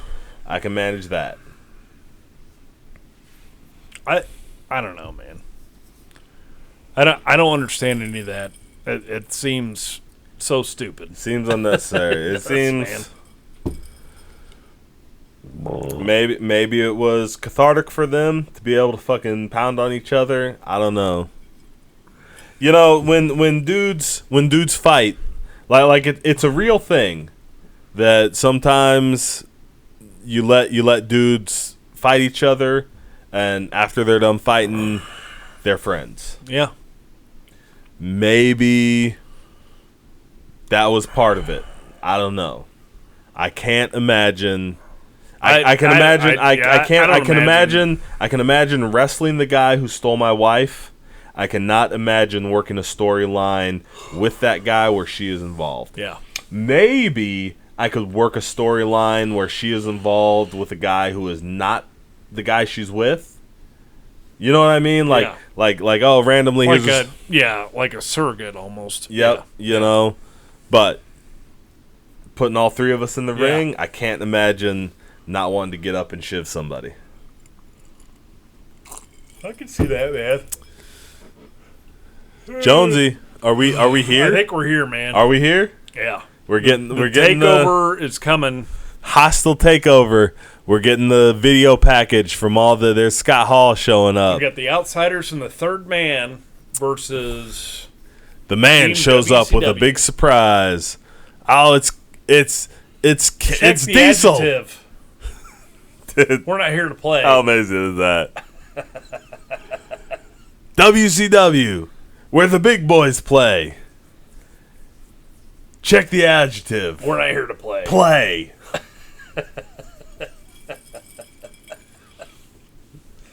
Oh, shove on Bischoff. Because he was mad. Oh, here we go. He's mad he made that grammatical error. Who is the third guy? I think those are made up newspaper clippings. Nope, they're real. Are they? Yeah. New York Times covered this whole USA storyline. Today. Great American Bash. Bischoff is attacked. Power bombs. By good God Almighty. Dude. Hey. He folded up on that, didn't he? Good for him. Nash never threw that power bomb like he wanted anybody to survive it. No, he did not. Like most of the people who took it were good enough wrestlers to take it properly, but not because Nash ever helped any of them out. No. His old power bomb was just got you up here. Ugh. Yep. Done. Yep. Guns. What's next for WCW? Probably pistols. We have tickets. There's a lot of speculation. All wrestlers have banded together. All of them? Dude. Out of here in this tiny car. Throw up the wolf pack. War is on. Who's the third man? This is awesome. It's a little cheesy. Ladies and gentlemen. It's a little cheesy. Michael Buffer, dude. Dude, we get to be excited for it because it's the main event, but it's a little cheesy. Yeah, that was dumb. But, you know. Here we go. It's a big deal. It's time. It's time. Ladies and gentlemen. It's time. I want to hear this. I'm gonna turn it up a little bit. Turn it up? Maybe. Are you actually going to turn it up? Is that coming in? It's fine. Awesome. This is a big deal, dude. Existence of the WCW. Are you ready? Damn right we are. Yeah, baby. Yes, baby. That was interesting. I always thought it was cool that they would hire Michael Buffer for their main events and shit. Yeah. I think it's crazy that they were hiring him here. Like this early on. Yeah. You know? Because I remember just like random nitros he'd be on. Yeah. You know? Well, it was one of those things too, though. Like it's almost like kind of a mixed bag because, you know, I think one of the things that always worked against WCW, right, was the idea that they always put like a little emphasis on like above the wrestlers. Yeah. You know what I mean? Like WWE was like, you know what? We got Shawn Michaels, Steve Austin. And Tyson is there too. Yeah. But you know what I mean? Yeah. And WCW always kind of was like, oh, we've got Michael Buffer and we've got, you know what I mean? Like, yeah. Like, I don't know. It sounds confusing. Definitely. No. I totally understand what you're saying. All right. Look at Nash, man. Outsiders, man. They're geared up. They're So ready. cool, they're man. ready to go. And what about this? What about how? Got their gimmick. Ugh. What about how we've got the heels? The heels are outmanned in the handicap match. Yeah. You know, like, and we can point to that being the problem. You know. Yeah. From the get-go. Yep. Like, as cool as this was, the heels were so cool. Always. And still, I don't think the Austin 316 shirt outsold the NWO shirt. No? No. That'd be interesting. I would. I think the NWO shirt was the best-selling T-shirt in wrestling ever. We may need to do some research on that. Just not because I think you're wrong, just because I would like to know for sure one way or the other. Yeah.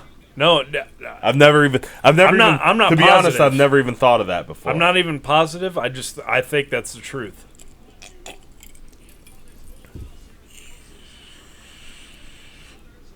The Ocean Center. Okay, I need a cocktail for this. Not long enough. Oh. It's watery. I'm going to go get ice out of that thing. Do your thing.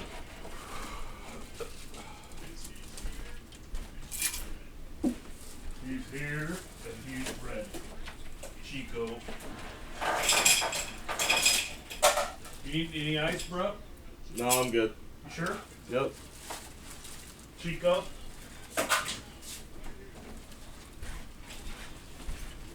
He's here and he's ready. All right.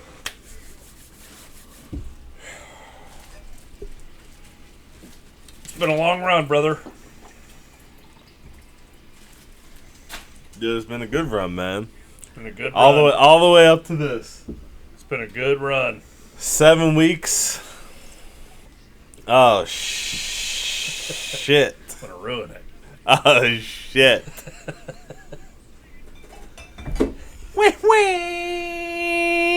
Oh, God, why did you pour so much? You're bad at this. I am. Oh. Worst. Oh, my I don't want God. I want that. Hey, pass that over here. That's what I'm having. Here we go. Team WCW. Former tag team champions. Yep. Loogie and Stinger. Macho coming out united. Same music. Like Got the fireworks. face paint. We are at the main event, Yonsey. This is what we're here for, man. God damn it, I hate you. Cheers, brother. Cheers, brother. Oh, it's the worst. Just awful. It's the worst. just horrendous. Bird Dog honey jalapeno. It's thick. It's so thick. It's like inhaling the South. It's like actual honey with actual bits of jalapeno in it. Fart. Here we go. This match is on, brother. All right, man. Man, look at the size of all. You always forget. I don't forget. Well, I do. Bigger than Luger, man. Bigger than yeah. He's huge. But not so much so. As big as Luger, I guess. I should say. No, he's definitely bigger than Luger. You know, you can see it there. Look there. He's definitely bigger than Luger. But he doesn't look too big to wrestle Luger. No, and he can wrestle. You know, he can wrestle all of them. He is so good. And Nash is just a monster. Scott Hall. Nash is a monster. Nash is good too, man. Like Nash, I feel like Nash's political games have overshadowed his actual talent. Oh, he's underrated because of the last 5 years of his career, Right. for sure. And I would say, But you're talking about a portion of his career that's 3 years long. for sure. So he was an asshole for more of that time that didn't want to do anything. Yeah. You know what I mean? Like, Yeah. Oh, for sure. oh, it's over. I was gonna say. No, it's he done. already. It's he already done. They already got the lunchbox, dude. Lunchbox. Awesome.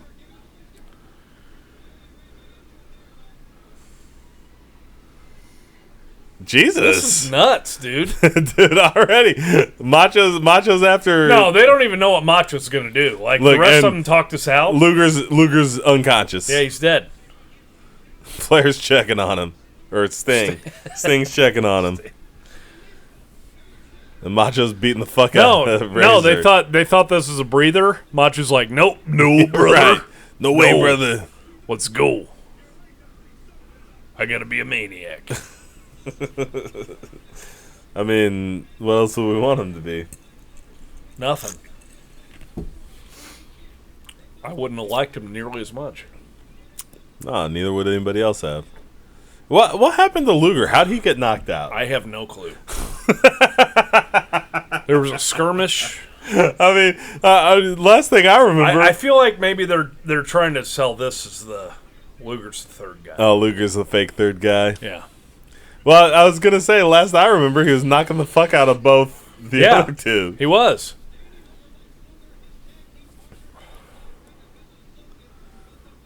But they had to even this. Oh, 2 stretchers. We can't get him on just one. Well, no, Luger's done too many steroids.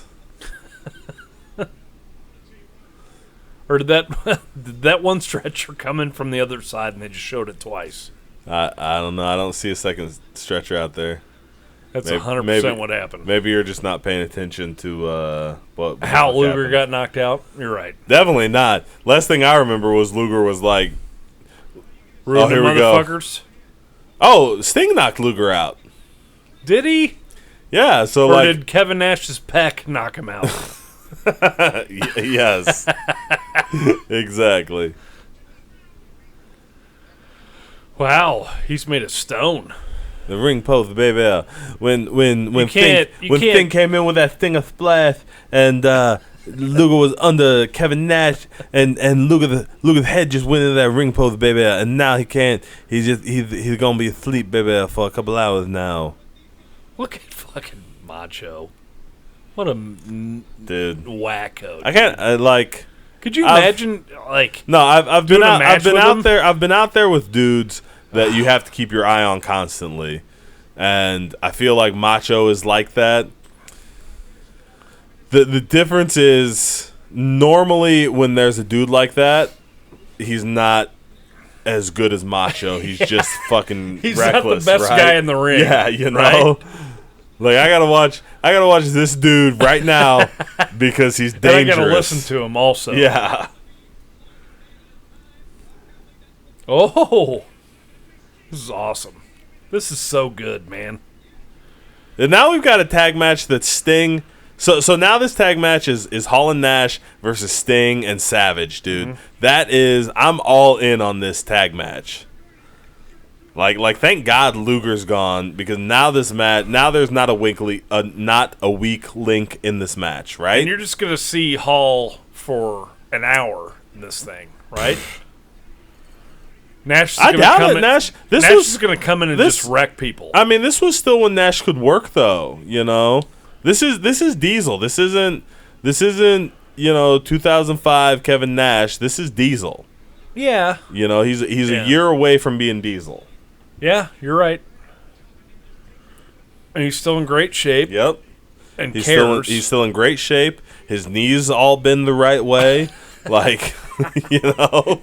He didn't step over the rope and go, ah! Yeah. You know.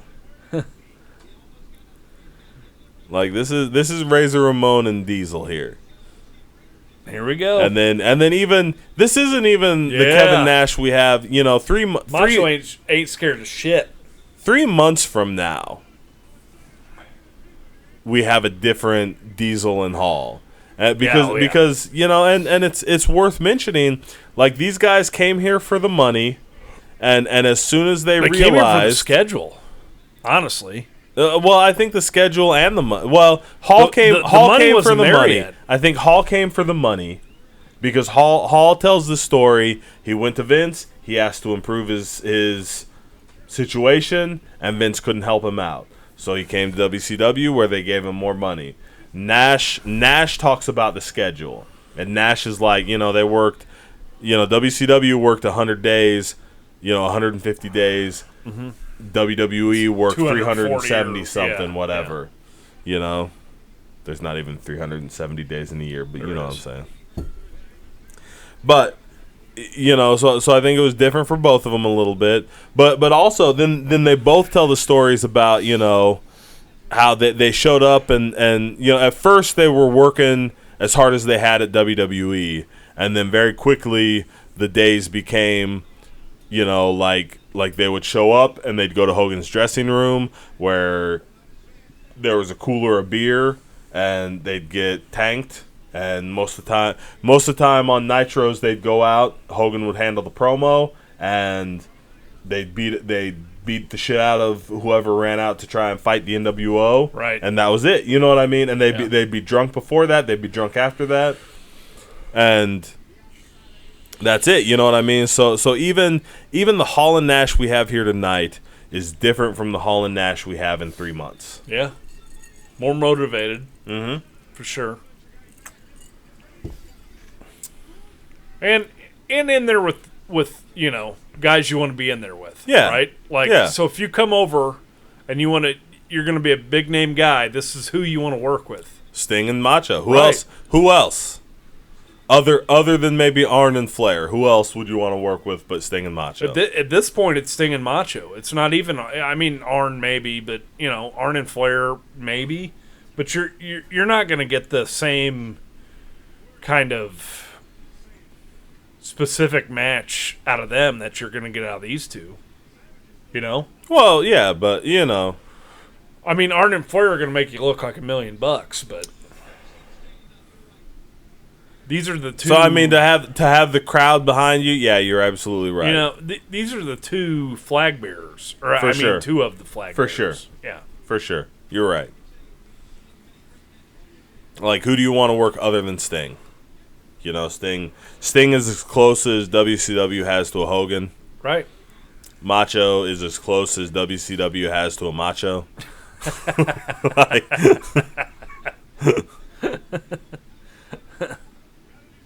Exactly. Yeah. You can feel this crowd right here too, man. Like, just the uncertainty, like the. There's a buzz. Realism there's a buzz that's different. You know, You can feel like, man, we're waiting for something to happen. Yeah. Well, yeah, the third man. I mean, there's just it's so cool, man. What a great story they told with this. Yep. And it never gets any better than this. No. Like it takes like this, no, it only gets worse. Yeah. This night is amazing, and then it takes it's got a couple weeks of like, you know, maybe even a couple months of like, man, this is new, this is awesome, we're still fresh on this, but it takes a very sharp left turn after tonight. Yeah. And just it's all downhill, and it's just it becomes very samey, and it becomes you know, every week same it's old the same shit. thing. Yeah, exactly. Yeah. You get the photographers at ringside. That's crazy. You don't see that very often. Scott Hall cutting them off. Oh, Scott Hall with the shot. What a good match this is. Like, I'm already enjoying this match, dude. This legit. This heat is hot. Oh, here's the kick out. And it's amazing. Like, we're still going for pinfalls, and that's all that matters. Like, like the story they've told in this for this match is this is a fight, right? And it's for this company. It's for WCW, yeah.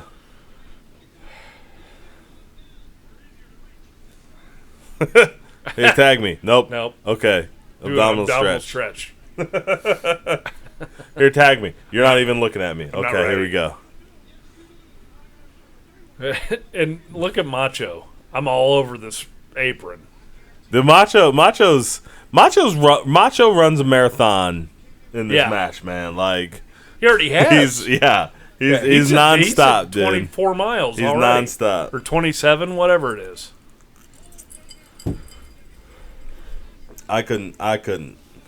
21 miles. Look, he keeps trying to come in, man. This is, dude. I would have a nervous breakdown with Macho in the corner opposite me. But it's putting the match so much more over. How, invested he is. Yeah, you're not wrong. That's his gift to us all. God, dude, those fucking forearms that he throws and those elbows in the corner. Nobody does it like Nash does, dude. No, I agree. So good. Oh, here we go. Look at them. Look at him cheat. He's got wrench on it. Nope, let it go. Do you think Macho will come in to help us out with this? No, Sting's unconscious. It's over. Yeah, well. Oh, nope. Randy Anderson was ready to call it. Yeah. Oh, irate gun. You gotta cheater. Dig down deep. Sting's a big dirty cheater. Admonish him, Randy Anderson. You got to dig down deep, dude. This is Oof. That was close. Look at Macho. I'm in here. Yeah, brother. Here you go. Dude, can you imagine if Macho accidentally got tagged in? Dude, I just quit. I'm out of here. I'm out of here. You know what that House of Fire is going to look like, right? Right. All real punches that you don't see coming. There's going to be some clotheslines and then all kinds of real punches. Macho's just going to punch me for real for 20 minutes. That's our hot tag. This is awesome, man. So good. I'm into this match. I don't know that I've ever, dude. I've seen the end of this match 100 times. I don't know. Oh, yeah. I don't know how many times I've ever actually watched this match. I forgot that Luger where the fuck did Macho go? Oh, he's got a Jesus. Yeah. I'll stab you, motherfucker. He doesn't even. It's not even a folding chair. He just grabbed the first one he found. Right. Well, this is over by the Horseman buffet. I'll grab this one, dude. And here we go. This match is out of control, man. I didn't know. I don't remember that Luger was knocked out and taken out so early. I don't remember that either. But I always remember the end. It's just those two, right? That are out there. I mean, I remember what happens at the end. I guess I probably assumed that Luger was taken out at the end, not at the beginning. You know. Yeah. Well, I mean, he got hit with Nash's pec. So what are you gonna do? Nash's pec into the guardrail or the turnbuckle. Yeah. What are you gonna do? I don't know, dude. He's unconscious. He's gone. He's probably concussed, baby. He's backstage. He's backstage. They getting them smelling salts. They gonna drill on that skull to release the pressure, baby. They're smelling salts.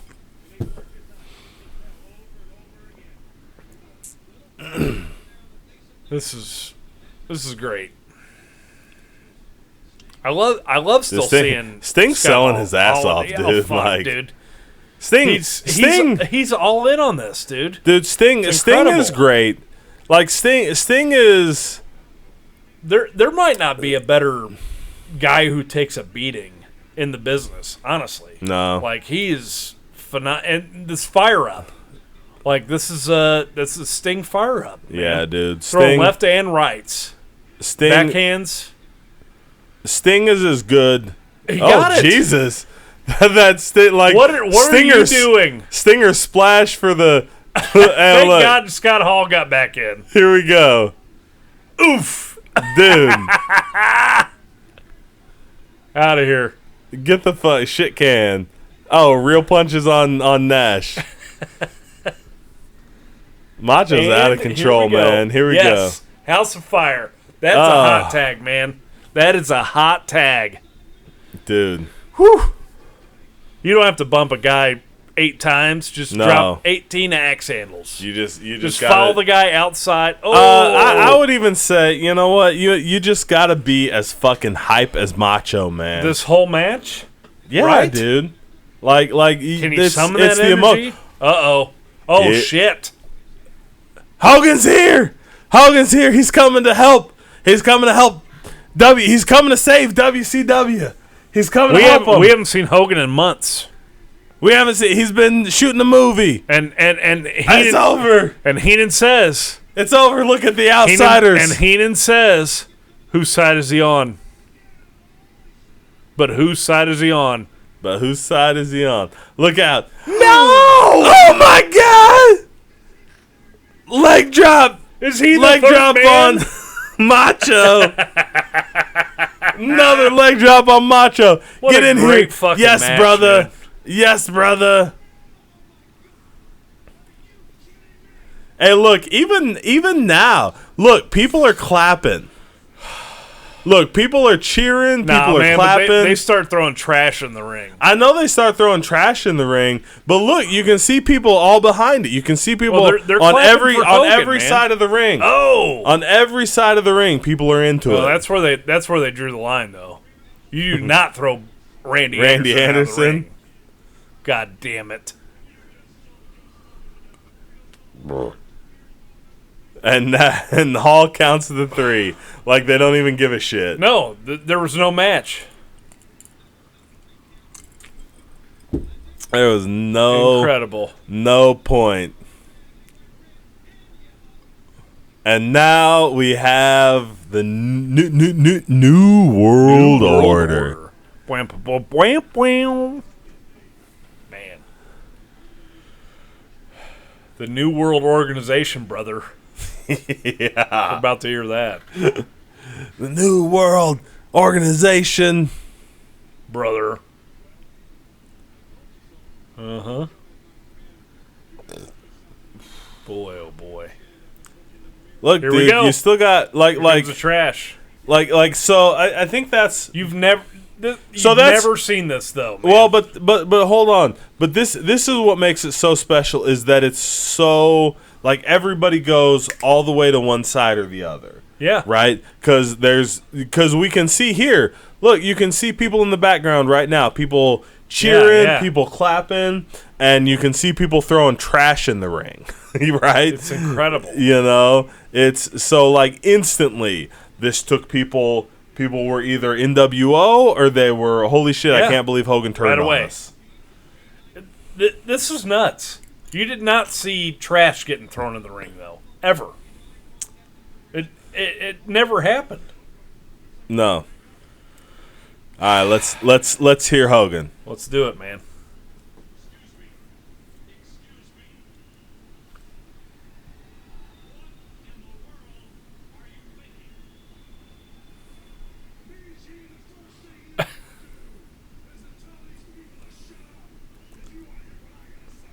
Wow.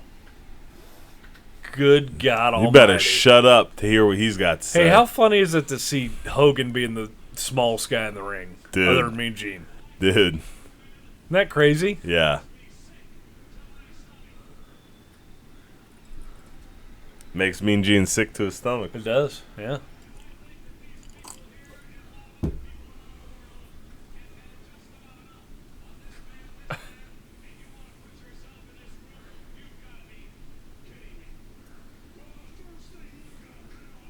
Brother.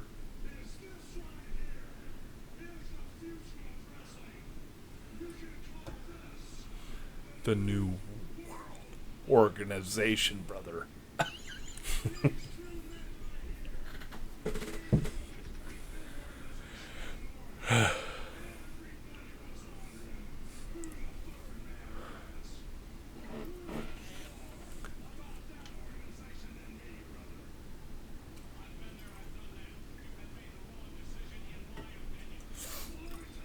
This is awesome. This is great, man.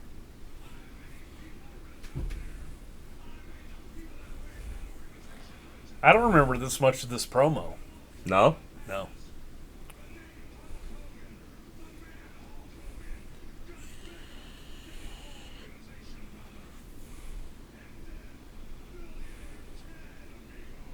Amigo.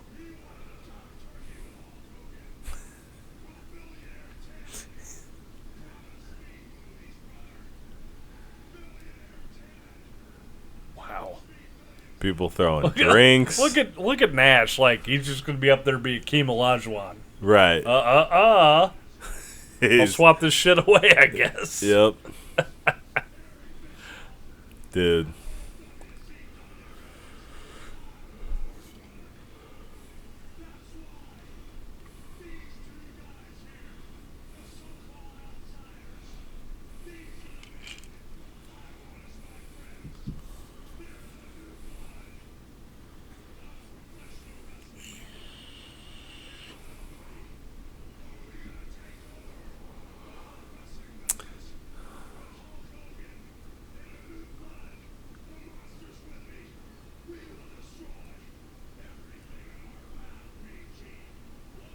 Mean Gene. Crap. Look at all this crap in this ring, Hogan. This is all your fault. Yeah.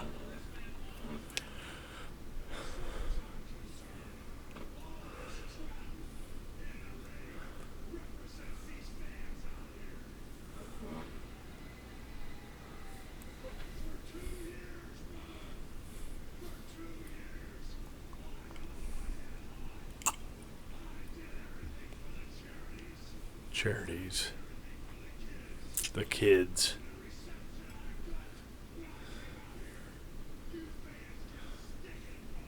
Stick it, brother.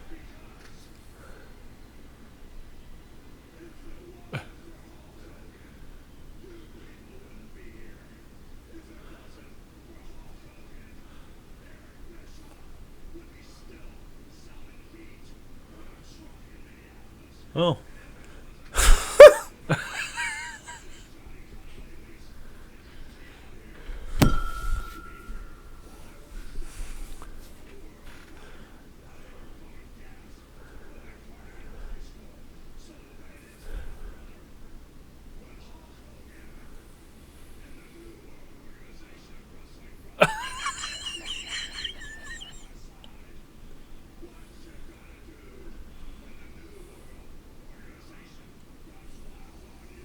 That's 3 New World Organizations. Yep.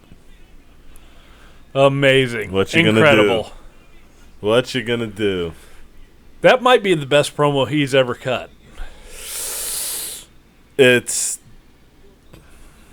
a good one. It's the most important one he's ever cut. Definitely. It's the most important one he's ever cut. It's man, to the have realest watched one he's ever cut. man, it changed everything. You know what I mean?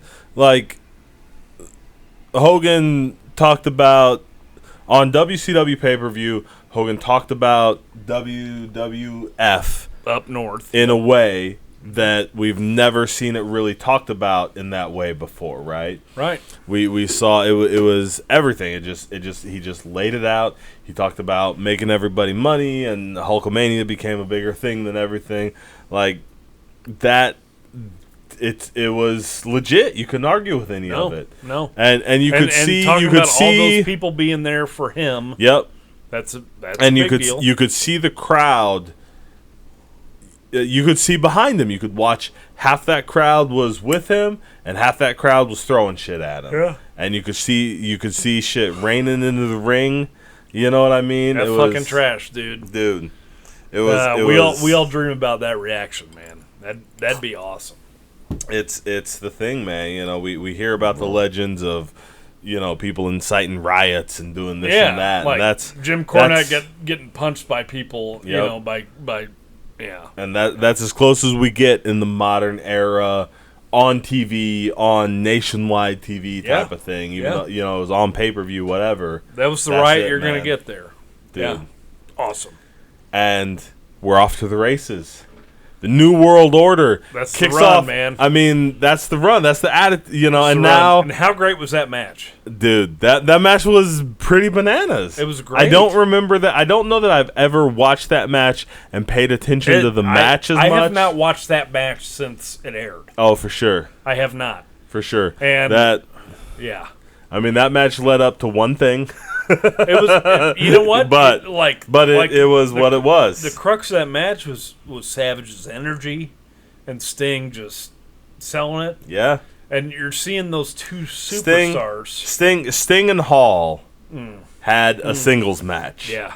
That was absolutely for real. That led up to, you know. It's a shame. It's a shame that Hall floundered like he did after that, and went down the path that he did after that. But it's a shame that everything did. Yeah. You know, we get a few months after this. I feel like Hall was the most likely world champion that we've never seen. Yeah, greatest. I've heard two guys referred to as the greatest wrestler who was never world champion, and it's Scott Hall and Rob Van Dam. And wasn't Rob Van Dam was world champ, wasn't he? I guess yes, he was, because he was Money in the Bank and he beat John Cena for it at that one. Oh, but that at the one night stand thing. The one night stand. Anyway. But I heard him referred to that as before, like before that, you know, they had referred to him that as, and man, that didn't play out. But Scott Hall absolutely is the greatest wrestler, the greatest mind. Maybe you could make an argument for Jake. Yeah, but you know, but isn't it interesting that both those guys had the same kind of issue? You know what I mean? Both those guys lost themselves in their demons and and man, both those guys. To too many creative people, though, man. Like that's the thing. You hear about that a lot. That's the thing. So, you know, but with Jake, it was a different business. Like we've talked about here before. Like you had to get through Jake to get to Hulk. For sure. You know? I think Jake should have lasted longer than he was. Oh, he definitely. You know what I mean? Like Jake had already burned himself out by the time Hogan was leaving. Can you imagine if Jake had been healthy and all the way sober and coherent when Hogan decided to leave WWE? Right. Like, who else would they have put in there? They'd have tried to put Sid in there and he'd have failed. Maybe, you know, Undertaker was still real green at that time. Who else would they have turned to but Jake? Yeah. You know? And so then we get a couple years where Jake is the fucking man. Whoo! Yeah. Get out of town, brother. Yeah. And that's the same thing That's the same thing with Hall. Can you imagine if Hall had stayed sober, had stayed sober and in it long enough that he was able to become because Nash is huge and lazy. No offense to Kevin Nash, right? I don't say maybe lazy is a bad word. He doesn't listen. That's Nash. I mean, I know he doesn't listen, but I want to be fair and judicious to Nash. Yeah. Nash is big. Nash does not have the longevity. Hogan was already at the end of his run. Hogan was already wanting to go and take time off and do other stuff. Can you imagine? We saw in that match who the worker of exactly that group was going to be. Can you imagine if Scott Hall had stayed sober and been the breakaway star of the NWO instead of becoming the guy who we make a joke of and the guy who we put on Nitro and like, hey, go out to Nitro and pretend you're drunk. Drunk. Mm-hmm. You know what I mean? Can you imagine had he been the breakaway star of the NWO? Here's the only counterpoint I have to that. Okay. What room would there have been for Scott Hall? He'd have made his own room. But who came out of? Think about the champions after this: Hogan, Sting, Hogan, Goldberg. Nash, okay, Hogan, right. So now hold on. So you're right, but let's pretend that instead of Nash, Hall is firing on all cylinders through the whole NWO. They couldn't. And Hall, fucking for real. But Hall would have had to become a face. Like he would have had to become Razor. Well, no, that's fine because that's what Kevin Nash did. So imagine Hall. So imagine Hall sober and in the place of Kevin Nash. Because what happened was so what we would have then. But that's hear me out. Stop. Okay. Hear me out. Okay. So what we would have then. So we build up. So Goldberg is the guy who's building up here, right? And we get to when we work through and like Luger beats Hogan and then drops it back to him, and Sting beats Hogan and then drops it back to him, and we're not going to get outside of that stuff over the next year and a half. But at the end of that, we've got here's Goldberg, right? And the night comes, Goldberg. It's time to put the belt on Goldberg because he's the one that's running, and they come out and they go, all right, you got to beat Scott Hall and wrestle Hogan in the same night. And Goldberg smashes Scott Hall and then beats Hogan and wins the belt. If Scott Hall is firing on all cylinders and sober and becomes the breakaway star like he was tonight and becomes the breakaway star in the NWO, I think we see we see Hogan go, all right, Goldberg, you got to beat Kevin Nash if you want to fight me. And Goldberg beats Kevin Nash and then beats Hogan, and then we get to see Scott Hall chase Scott Hall on Goldberg, and I think it becomes a different fucking world. I like that, man. I like that world. Yeah, I really do. Yeah, and Scott Hall becomes the fucking. Like Scott Hall, maybe Scott Hall becomes the leader of the Wolfpack instead of Kevin Nash. Right. And Scott Hall, can carry that better than Kevin Nash. All due respect, I love Kevin Nash. I guarantee I'm a bigger Diesel mark than most people out there. Yeah. But Scott Hall at his peak is better than Kevin Nash. Yeah. I mean, right? Yeah. So that's a completely different world we get at that point. Yeah. That'd be awesome. The same way as looking back and thinking about in towards the end of '92, like what happens if Jake is not, in his demons when Hogan leaves the WWE and Sid shits the bed because Sid fucking sucks. And then softball. And Taker, whether Taker is young and they put the belt on him, And he's got to work with somebody like Jake, who is experienced and or whether Jake is just ready to step into that and top a great spot. heel anyway. And a great heel, a great face. Yeah. Jake works it no matter what. Except you can't rely on Jake. Man, those two things. We see a different world in wrestling. Yeah, definitely. Great world. But that's not the world we got. And tonight, that's not what it's about. Because we have completed our run up to the NWO. The NWO has formed the new world organization of wrestling, brother. Has formed. World organization, brother. Dude, and this really kicks it off. Dude, this changes there's not everything. Too many more important moments in wrestling. Right.